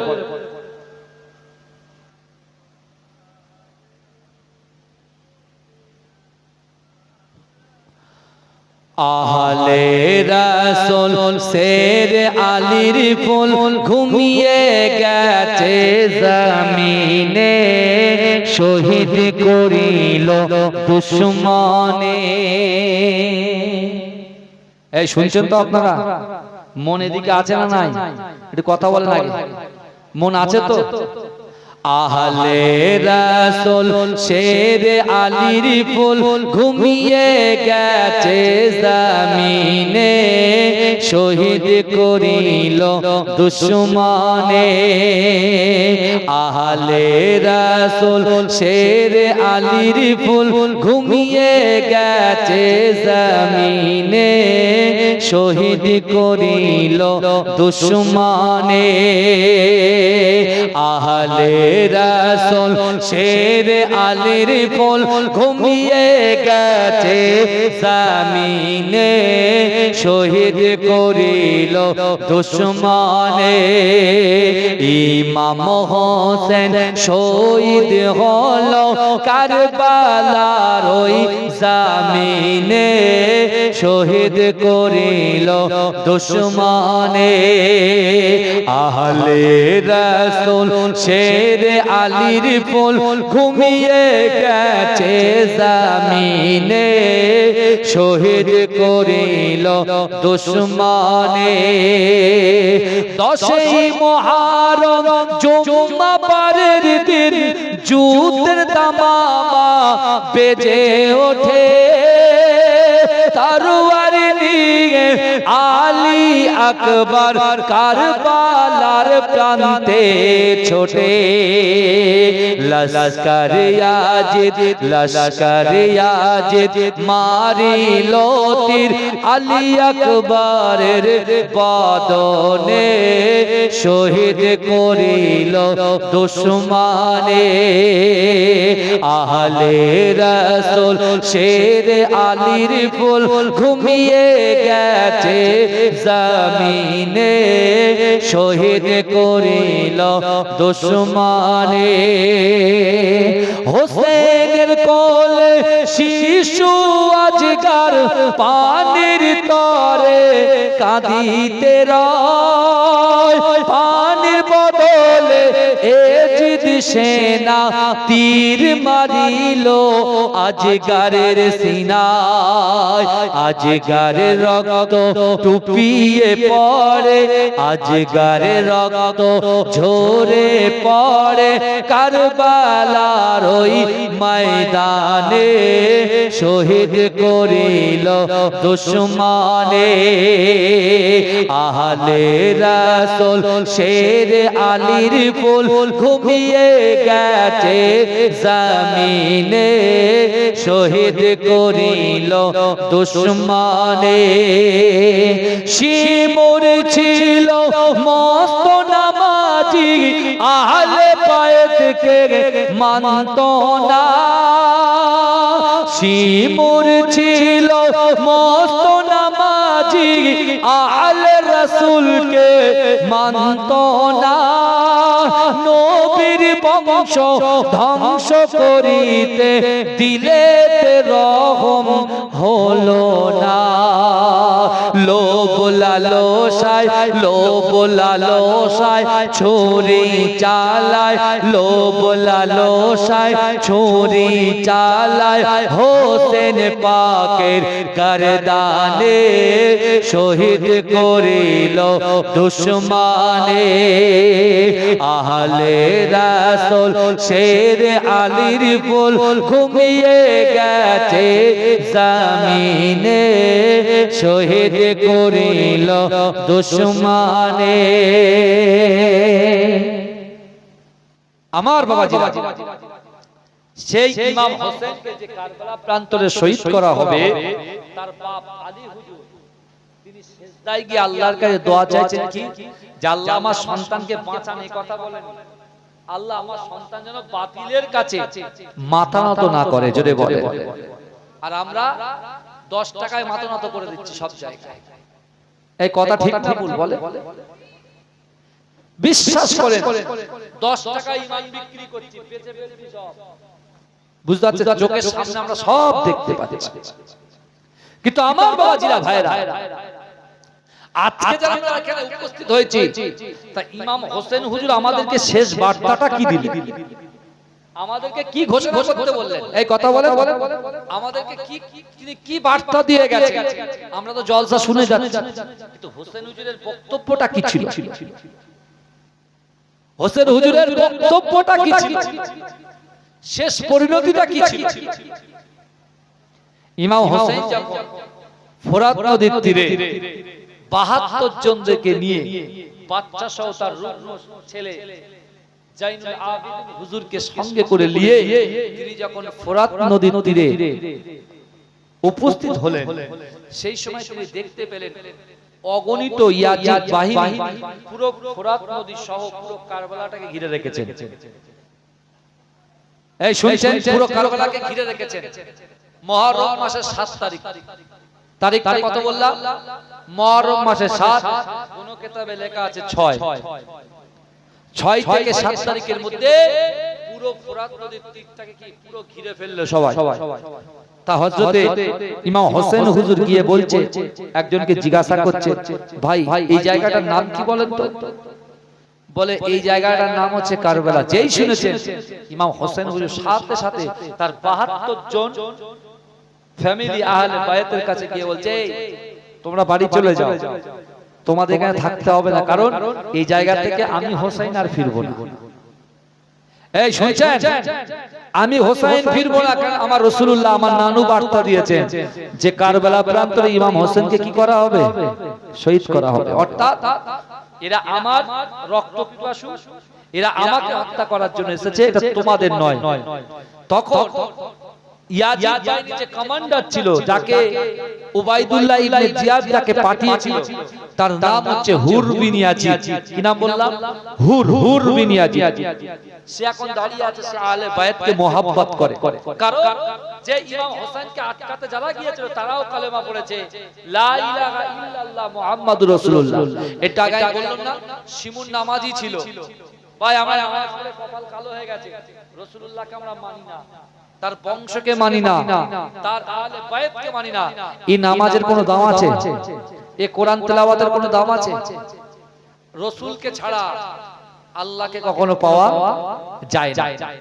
নবীকে ছেড়ে দিয়ে আল্লাহকে কোনো মুহাদ্দিস, কোনো মুহাক্কিক জিন্দেগিতে পাবে না।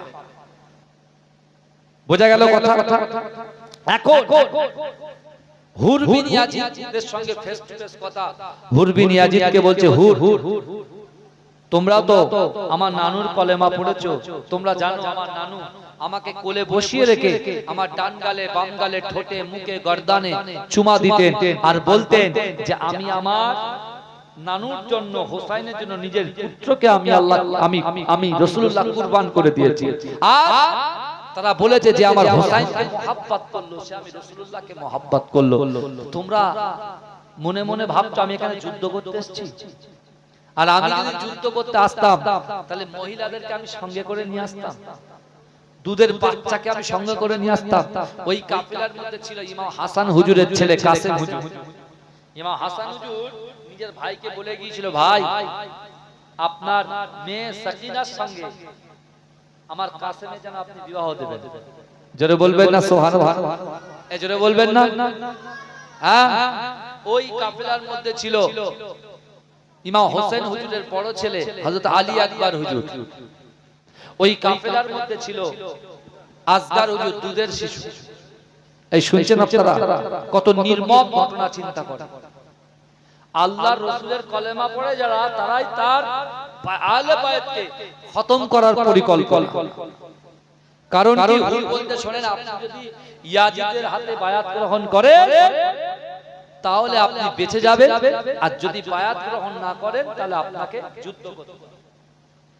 ইমাম হোসেন বলছে আমি এখানে যুদ্ধ করতে আসি, তাহলে বরঞ্চ শোনো, তোমরা আমাকে সুযোগ দাও না, ইয়াজিদের সঙ্গে ডাইরেক্ট আমাকে কথা বলিয়ে দাও।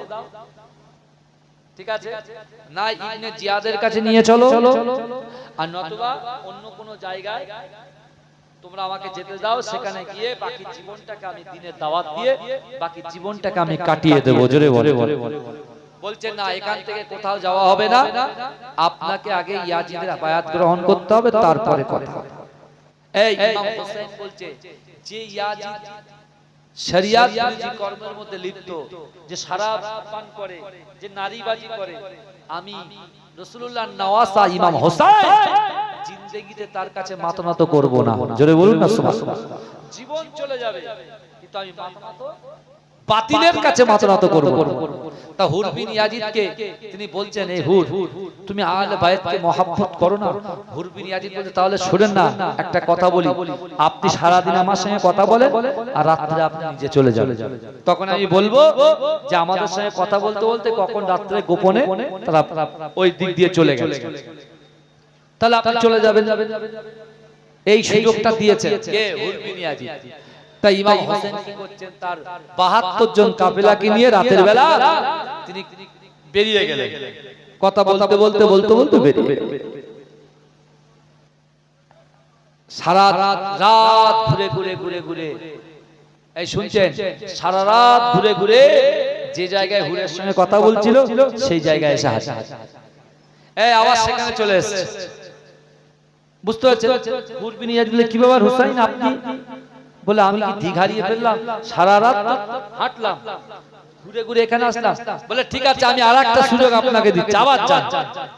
পরের রাত্রে আবার গেল, আবার ঘুরে ঘুরে ঘুরে ঘুরে ঘুরে ঘুরে আবার সেই সেম জায়গায়, ফের একটা সুযোগ দিল, তিনবারের বেলা এই জায়গায়।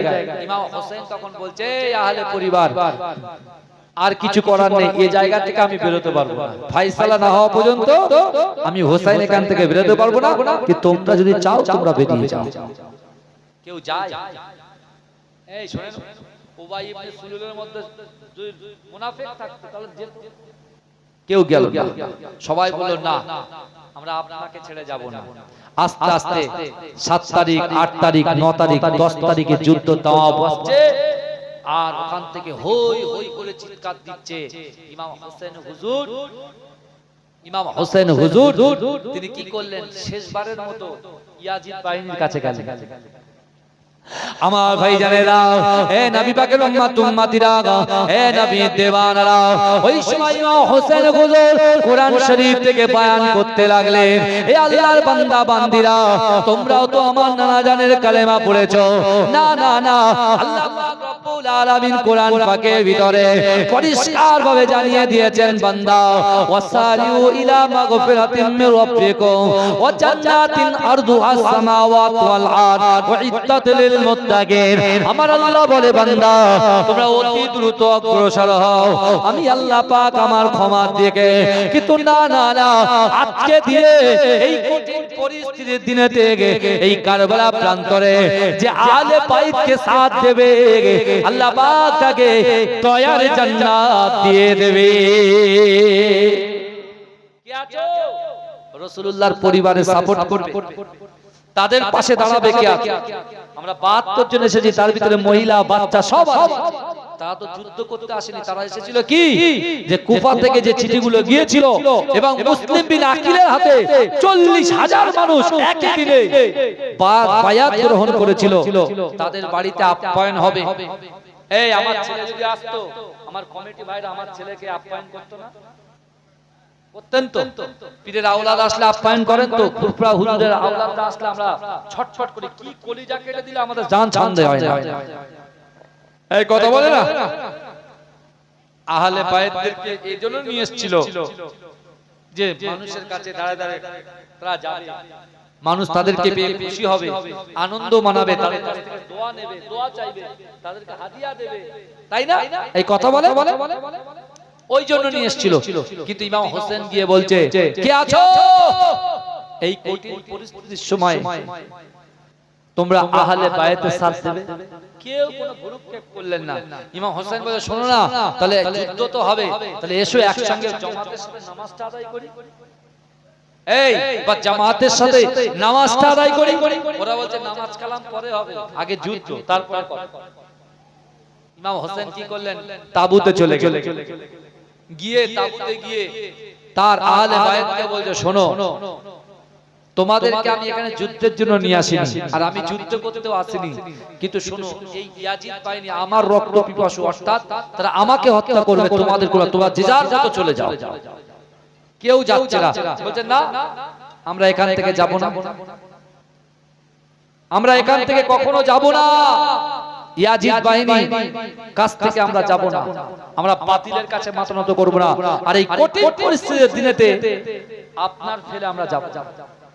কিন্তু আমার ভাই জানেরা, হে নবী পাকের উম্মত উম্মতিরা, হে নবীর দেওয়ানারা, না না না, ওই কারবালা প্রান্তরে মুহররম মাসের 10 তারিখে এই নাজুক সময়ে ইমাম হাসান হুজুরের কলিজা ছেঁড়া সন্তান কাসেম হুজুর ইমাম হোসেন হুজুরের কাছে হাজির হয়ে যায়।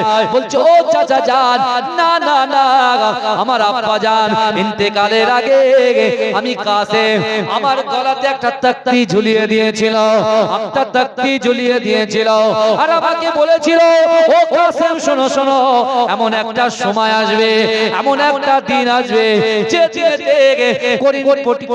কঠিন পরিস্থিতি তৈরি হবে, আহলে বাইতকে কতল করার সময় আসবে, সেই সময় থেকে আমি তোমার আব্বা জান তোমাকে ওসিয়াত করে গেলাম, এই তাকতিটাকে সুন্দর করে খুলে এর ভিতরে একটা কাগজ আছে, ওই কাগজটাকে তুমি ভালো করে পড়বে, আর এই কাগজে যা যা লেখা থাকবে সেই অনুযায়ী তুমি আমল করে যাবে।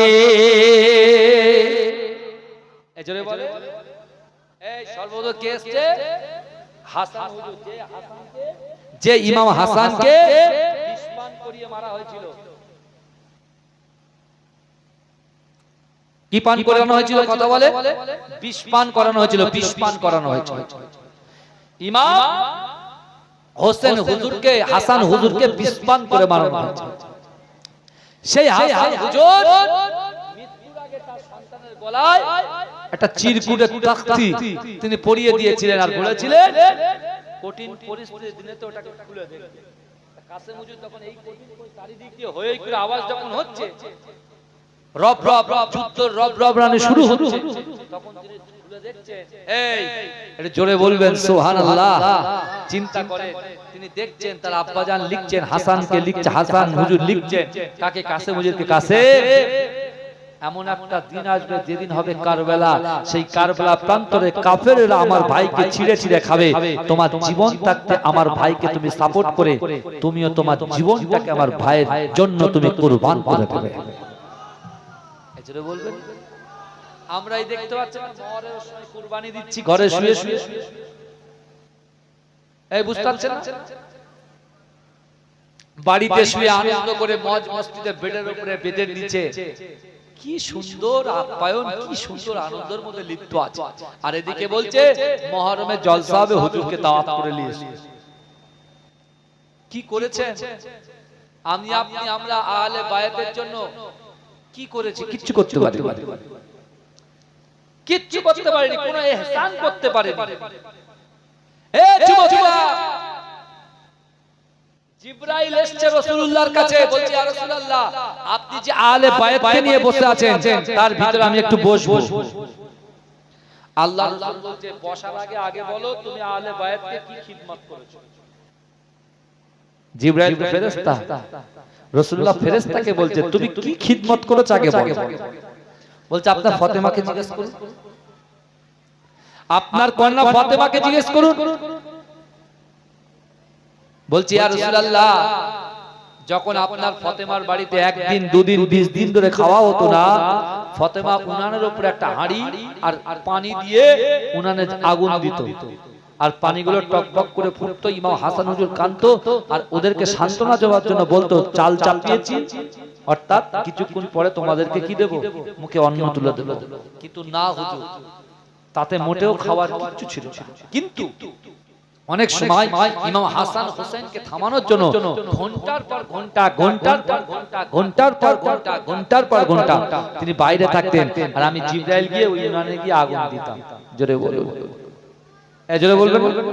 ওই উনানে আমি বসে বসে আগুন দিতাম, এই সাহায্য আমি করেছি। আপনার মেয়েকে জিজ্ঞেস করুন, রাসূলুল্লাহ যখন ফাতেমাকে জিজ্ঞেস করছেন, ফাতেমা বলছে আব্বু জান আমি ঘন্টার পর ঘন্টা বাইরে থেকে এসে দেখতাম যে আগুন যেমন ধরানো ছিল তেমনই ধরে আছে। জোরে বলো, এই জোরে বলবেন না, যেমন ধরানো ছিল তেমনই আছে, তার মানে কি কেউ নিশ্চয়ই জাল দিচ্ছে। আল্লাহ রাসূল কি করলেন, সে আহলে বাইতের মাঝখানে জিবরাইলকে পারমিশন দিলেন। কোথায়? রাসূলুল্লাহর পিঠে পিঠ থাকিয়ে বসেছেন। জোরে বলুন না, রাসূলুল্লাহর পিঠে তার সিনাটা থাকিয়ে বসেছেন। যখন সব কমপ্লিট প্রথম আসমান, দ্বিতীয় আসমান, তৃতীয় আসমানে যেই গেছে, তৃতীয় আসমানে আল্লাহ বলছে এই জিবরাইল দাঁড়াও, দাঁড়াও। জিবরাইল দাঁড়িয়ে আছে, থমকে গেছে। আল্লাহ আমি কি ভুল করেছি? আল্লাহ আমি কি ভুল করেছি? আল্লাহ বলছে না, শোনো, তুমি আমার হাবিবুল্লাহর গায়ের ছোঁয়া নিয়ে যাচ্ছ, মিশকে আম্বারের খুশবু, আমার হাবিবুল্লাহর গায়ের যে গন্ধ, যে খুশবু, যে সুগন্ধ, তুমি একা নেবে? হতে পারে না। আমার যত আসমানে যত ফেরেশতা আছে সবাইকে হুকুম দিয়েছি তোমার হাতেতে মুসাফা করবে, যাতে আমার রাসূলুল্লাহর গায়ের গন্ধটা, তার সেন্টটা যেন তাদের গায়ে চলে যায়। জোরে বলো, সেই রাসূলের উম্মত আমরা, সেই রাসূলের কাসেম হুজুর বলছে চায় যান বিদায় দেন, হাতটা ধরে বলছে তোমার আমার মেয়ের সঙ্গে তোমার বিবাহ তো কথা ছিল বাবা, তুমি যেও না। বলছে না, পানির অবস্থা, পানি বন্ধ। বলছে এই শুনেন, কাসেম হুজুর যখন নাচো যে যাবো আমি এক্ষুনি ছেড়ে দাও, আপনি অনুমতি দেন। তখন বলছে শুনেন, বলছে যাও কাসেম তুমি যাচ্ছ, কিন্তু আমার নানা জান হাউজে কাউসারের পানি নিয়ে ওয়েট করছে। যদি বলুন তুমি শহীদ হবে, সোজা আমার নানার সঙ্গে একই দস্তরখানায় বসে এই বলে হাউজে কাউসারের পানি পান করবেন। জোরে বলুন না সুবহানাল্লাহ। এই জোরে বলা যাবে না, এই জোরে বলা যাবে না। আমার ভাইরা চিন্তা করে যে আহলে বাইত ইমাম হোসেন হুজুর তিনি কি করলেন? ইমাম হোসেন হুজুর তিনি যখন কারবালার প্রান্তরে কাসেম হুজুরকে যখন অনুমতি দিলেন, কাসেম হুজুর গিয়ে দুর্বার গতিতে যখন তিনি আস্তে আস্তে কাফেরদেরকে শেষ করলেন, তারপরে কি হলো? তারপরে ইমাম হোসেন হুজুরের সামনে কাসেম হুজুর পড়ে গেল। কাসেম হুজুর যখন পড়ে গেছে, কিচ্ছু বলতে পারছে না, রক্ত পুরো বন্ধ হয়ে গেছে। গিয়ে কাসেম হুজুর যখন লুটিয়ে পড়েছে, নিজে গিয়ে কাসেমকে তাঁবুর কাছে এসে ডাকছে, জাইনাব এসো আমার কাসেমকে নিয়ে যাও। সবাই কান্না। এমত অবস্থায় হঠাৎ আবার চিল্লামিল্লি করে উঠেছেন মহিলারা। কি না, আলী আসগার হুজুরের পিপাসায় এত কাতর হয়ে গেছে, চোখ বেরিয়ে যাচ্ছে, জিভ বেরিয়ে যাচ্ছে, তো পানির কোনো সন্ধান নেই। কি হবে? আব্বাস কালান্দার সাথে সাথে ইমাম হোসেনকে বলছে, এই ইমাম হোসেন শোনো, আমি আপনার সন্তানকে পানি পান করাবো, আর আমি নিজে হাউজে কাউসারের পানি পান করব। আপনার নানা জান তিনি এমন করে কারবালা প্রান্তরে হাউজে কাউসারের পানি নিয়ে দাঁড়িয়ে আছেন, তিনি ঘোড়া নিয়ে সোজা ছুটে ফোরাত নদী থেকে পানি তুললেন। এই ডানাতে এক হাত দিয়ে ঘোড়ার রশি আর এক হাত দিয়ে মস্কের পানি তুললেন। তুলে যেই নিয়ে আসছেন, ডাইরেক্ট তাকে কি করলো? তীর মেরে দিল বুকে। যেই তীর বুকে মারলো, তিনি একটু ধাক্কা খেলেন। ধাক্কা খাওয়ার পরে একজন এসে তরোয়াল নিয়ে তার ডান হাতটা যেই কেটে দিল, তিনি রশিটা ছেড়ে ডান হাত কেটে পড়ে গেল। ওই পানিটা ধরে বলছেন, ইমাম হোসেন আপনি ঘাবড়াবেন না, আমি আব্বাসের কলিজার ভিতরে, অন্তরের ভিতরে, হৃদয়ের ভিতরে জান যতক্ষণ থাকবে আহলে বাইতের পক্ষে আমি লড়ে যাব। জোরে বলুন না সুবহানাল্লাহ। এই জোরে বলুন। আবার তাকে বাম হাত যেই কেটে দিয়েছে, দাঁত দিয়ে ওই পানিটাকে মাস্কটাকে ধরে রেখেছে, দাঁতে মেরেছে, নিজের বাহুটাকে দিয়ে পানিটাকে ধরে রেখেছে। শেষ পর্যন্ত তাকে এত তীর বর্ষণ করা হলো, ডাইরেক্ট পানিতে মারলো, পুরো পানি ছড়িয়ে গেল। অর্থাৎ আব্বাস কালান্দার ইমাম হোসেনকে বলছে, রে ইমাম হোসেন আমি পারলাম না আমার আলী আসগারকে কি পানি পান করাতে, আপনি আমাকে ক্ষমা করবেন। ওখান থেকে হোসেন হুজুর বলছে, আব্বাস কালান্দার আপনি চিন্তা করবেন, আপনি ইচ্ছা করলে আপনি নিজে পানিটা পান করতে পারতেন, যে সময়টা আপনি পেয়েছেন, কিন্তু আপনি আহলে বাইতের পানি পান না করিয়ে আপনি নিজে পানি পান করেননি। অর্থাৎ আমার নানা জান হাউজে কাউসারের পানি নিয়ে দাঁড়িয়ে আছে, আপনি এক্ষুনি মৃত্যুবরণ করবেন, শাহাদাত হবেন, আমার নানা জানের হাতে আপনি সারাবান দহুরার পানিটা খেয়ে নেবেন। জোরে বলেন। জোরে বলবেন না। কিন্তু আমার ভাই জানেরা, এ নবী পাকের উম্মত উম্মতিরা, এ নবী দেওয়ানারা, দুনিয়ার জমিনে আমার আপনার শরিয়াত অনুযায়ী কাজ করতে হবে। এ যুবকেরা, হুকুকুল্লাহ, আল্লাহর হক, হুকুকুল ইবাদ, বান্দার হক পঙ্খানুপঙ্খভাবে আদায় করতে হবে। এ যুবকেরা, ইমাম হোসেন হুজুরকে যখন কারবালা প্রান্তরে শিমুর যখন নিজে এমন করে হোসেন হুজুরের বুকের উপরে বসেছিলেন, ওই সময় বলেছিল, না না না, আজকে তো জুম্মার দিনে তোমরা খুতবা তো দূরের কথা, নামাজ তো দূরের কথা, আমাকে নামাজ পর্যন্ত পড়তে দেওয়া হলো না। কিন্তু না না না, আসো আসো, মাগরিবের ওয়াক্ত হয়ে গেছে, আমরা মাগরিবের নামাজটা একসঙ্গে জামাতের সাথে আদায় করে নিই। এ যুবকেরা, চার গায়ের ভিতরে 100-র উপরে তীর অধিক বিঁধেছিল। তিনি এমন করে ওই কঠিন পরিস্থিতির সময় নিজের মেয়ের কথা চিন্তা করলেন না, নিজের ছেলের কথা চিন্তা করলেন না। এই যুবকেরা, নিজের বাঁচার কথা চিন্তা করলেন না, তিনি নিজেই চিন্তা করছেন যে না না না, আমার নানা জান বড় কষ্ট করে, বড় মেহনত করে, আমার নানা জান বড় কষ্ট করে নামাজকে প্রতিষ্ঠিত করে গেছে, তাই আমি হোসেন এই বার্তা দিয়া, ও দুনিয়ার মুসলমানেরা, ও দুনিয়ার আমার নানা উম্মত উম্মতিরা, তোমরা যা কিছু করো না কেন, আমার জন্য নয়, আল্লাহর জন্য 5 ওয়াক্ত নামাজ জামাতের সাথে তোমরা যেন আদায় করে না। এজন্য বলবেন না, তিনি নামাজের বার্তা দিলেন, নামাজ হালাতে পিছন থেকে গলাটাকে দ্বিখণ্ডিত করে দিলেন। ভাই যাই, এই শহীদরা জিন্দা না মুর্দা? শহীদরা হচ্ছে জিন্দা। এই আমার রাসূল জিন্দা না মুর্দা? আমার রাসূল হচ্ছে জিন্দা।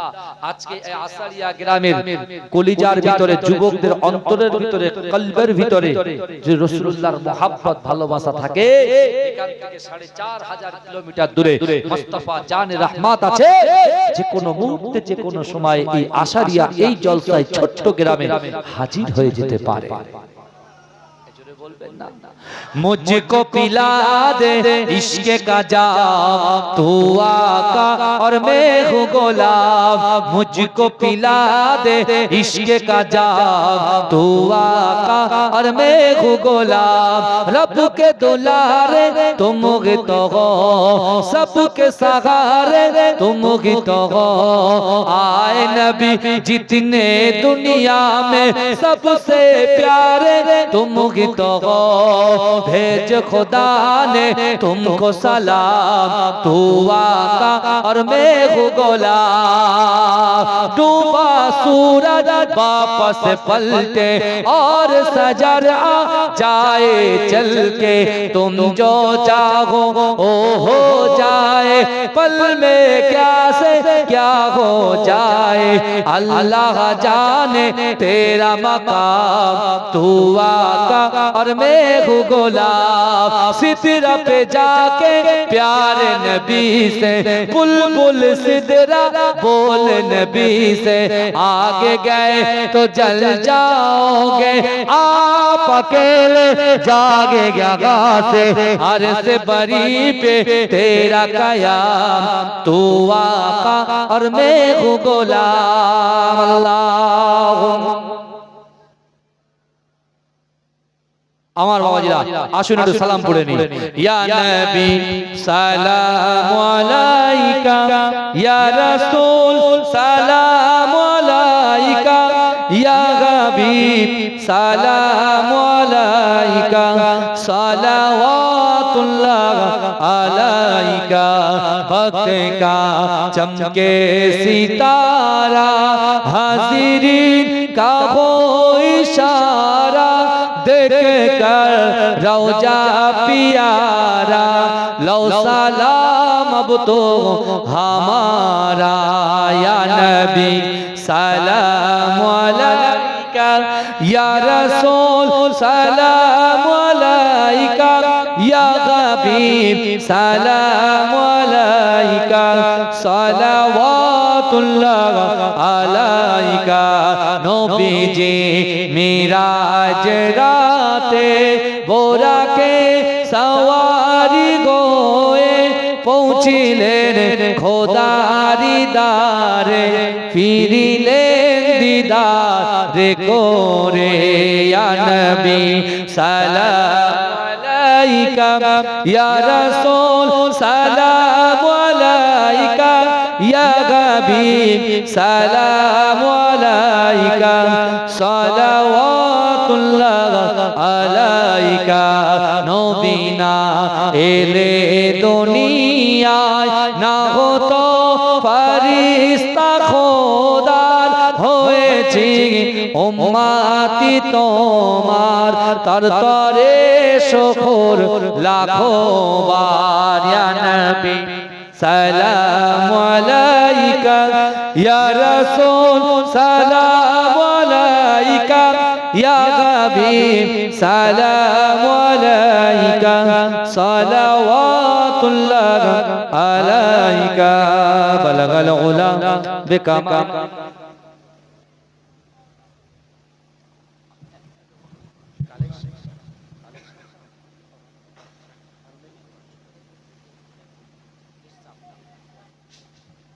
আমার বাবাজিরা ভাইজান আগামী বছরে 25 কিলো চাল দেবে কেউ আছে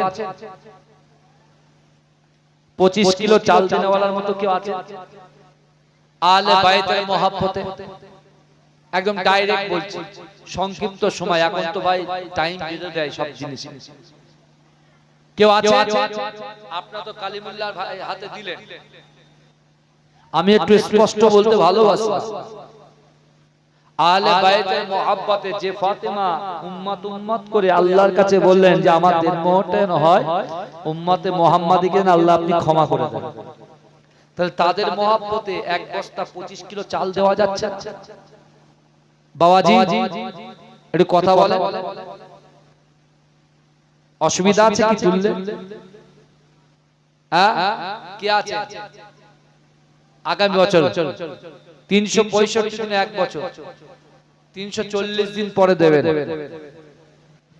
আমি তার বাপের জন্য মায়ের জন্য দাদা দাদি নানা নানি শ্বশুরি কুলের জন্য দোয়া করব আছেন কে তাড়াতাড়ি বলেন চারজন ব্যক্তি দেবেন 25 কিলো করে 1 কুইন্টাল চাল ব্যাস কে আছে আল্লাহর বান্দা আল্লাহ দিলে ফুরোয় না আর বান্দা দিলে পুরোয় না বাবাজি আপনি দেবেন মাশাআল্লাহ দেখেছেন আমার কুতুব ভাই ওগো রব্বুল আলামিন আল্লাহ পাক আমার কুতুব ভাই এক বস্তা চাল দিল কাল কিয়ামতের মাঠে আমার রাসূলুল্লাহর পাশে দাঁড় করিয়ে দিও আল্লাহ আমার ভাইয়ের দানকে কবুল করুন আল্লাহ আমার ভাইয়ের রুজি রোজগারে বরকত দেন আল্লাহ সন্তান সন্ততি দিয়েছেন তাদের হায়াতকে আপনি দারাজ করে দিন বলুন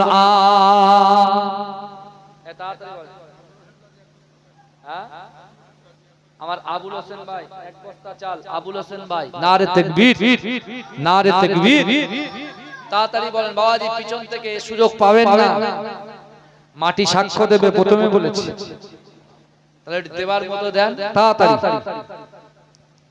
তাড়াতাড়ি বলেন কে আছে 25 কিলো চাল 50 কিলো হয়েছে আর 50 কিলো কে আছে এই 2 বস্তা আলু দেবে কে একটু হাত তোলেন দেখি এক বস্তা করে এই এক বস্তা করে 2 বস্তা আলু দেবে কে আছেন কেউ এক টিন তেল দেবে কে কে দেবে মাশাআল্লাহ বাবাজি কত সুন্দর জলসা শুনেছে বসে বসে আমার 9:30টায় দোয়া খুব ভুল করেছে বুঝতে পেরেছেন আমার বাবাজি আমার জেহের আলী শাহজাহান এক বস্তা আলু দেবে নারে তাকবীর আমার মা বোনেরা তো সব ঘরে ঢুকে গেছে নাকি না আছে এখানে আর মা বোনেরা একটু দেন মেয়েদের জন্য একটু ওয়াচ করেছি তো করেনি কথা বল বুঝতে পেরেছেন ওয়েদার যতই খারাপ হোক না কেন আমার কাছে ওসব ব্যাপার নয় বাবাজি আল্লাহ বলছেন ফাইনামা তুআল্লু ফাসাম্মা ওয়াজহুল্লাহ আল্লাহ বলছে বান্দা তুমি ডান দিকে তাকাও সেখানেও আমি আল্লাহ আছি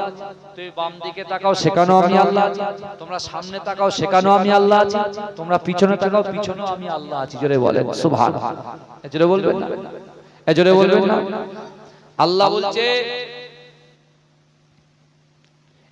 ইরহামু মান ফিল আরদ তুমি যদি জমিনবাসীর উপরে দয়া করো ইয়ারহামুকুম মান ফিস সামা অর্থাৎ আসমানবাসীও তোমার প্রতি দয়া করবে যেটা বলবেন একটু বলে।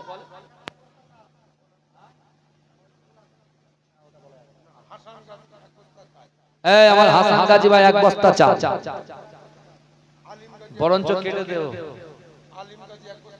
আলিম গাজী এই তো হয়ে গেছে। নারে তাকবীর। আল্লাহ দিলে পুরোই না আর বান্দা দিলে কুলোই না। হ্যাঁ নুরো গাজী এক বস্তা চাল, তার মানে কত? 1 কুইন্টাল 50 কিলো চাল হয়ে গেছে। তাই তো তোমরা তো কি জ্বালাতন। আমার বাবাজিরা কে আছেন? এই প্যান্ডেলের টাকা কে দেবে? কমিটি ভাইরা কো, এরা গরু দেবে কে? আর বছরে যে গরু দিয়েছিল ভাইজান বলে দি, হ্যাঁ তো এই যে 5 কিলো গোশ দিয়ে দি। আরে আমার কথা বলছি, আমি বাড়ি নিয়ে যাবো। সকাল হলে গরুর গোশ কিনতে হবে। এমন খাওয়া খেয়েছে বাপ, এত খাওয়া খেয়েছে, গরু ছাড়া ভাত খাওয়া হয় না। আর এখন বলে গরু বন্ধ হয়ে গেছে, তা কোথা থেকে খাবে বলেন? খুব সাবধান, গরুর গোশ যারা খাচ্ছেন ঠিকঠাক চেক টেক করে লিও বাপ। ঠিক আছে, রাগ করছে না ভাইও তো পাঠান পাঠান।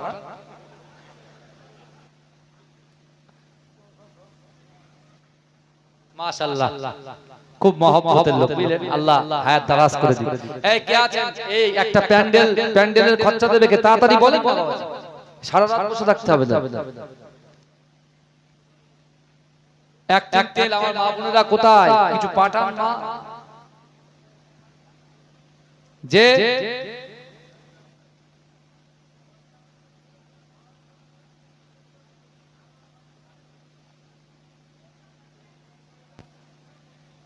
বাবাজি কি হয়েছে?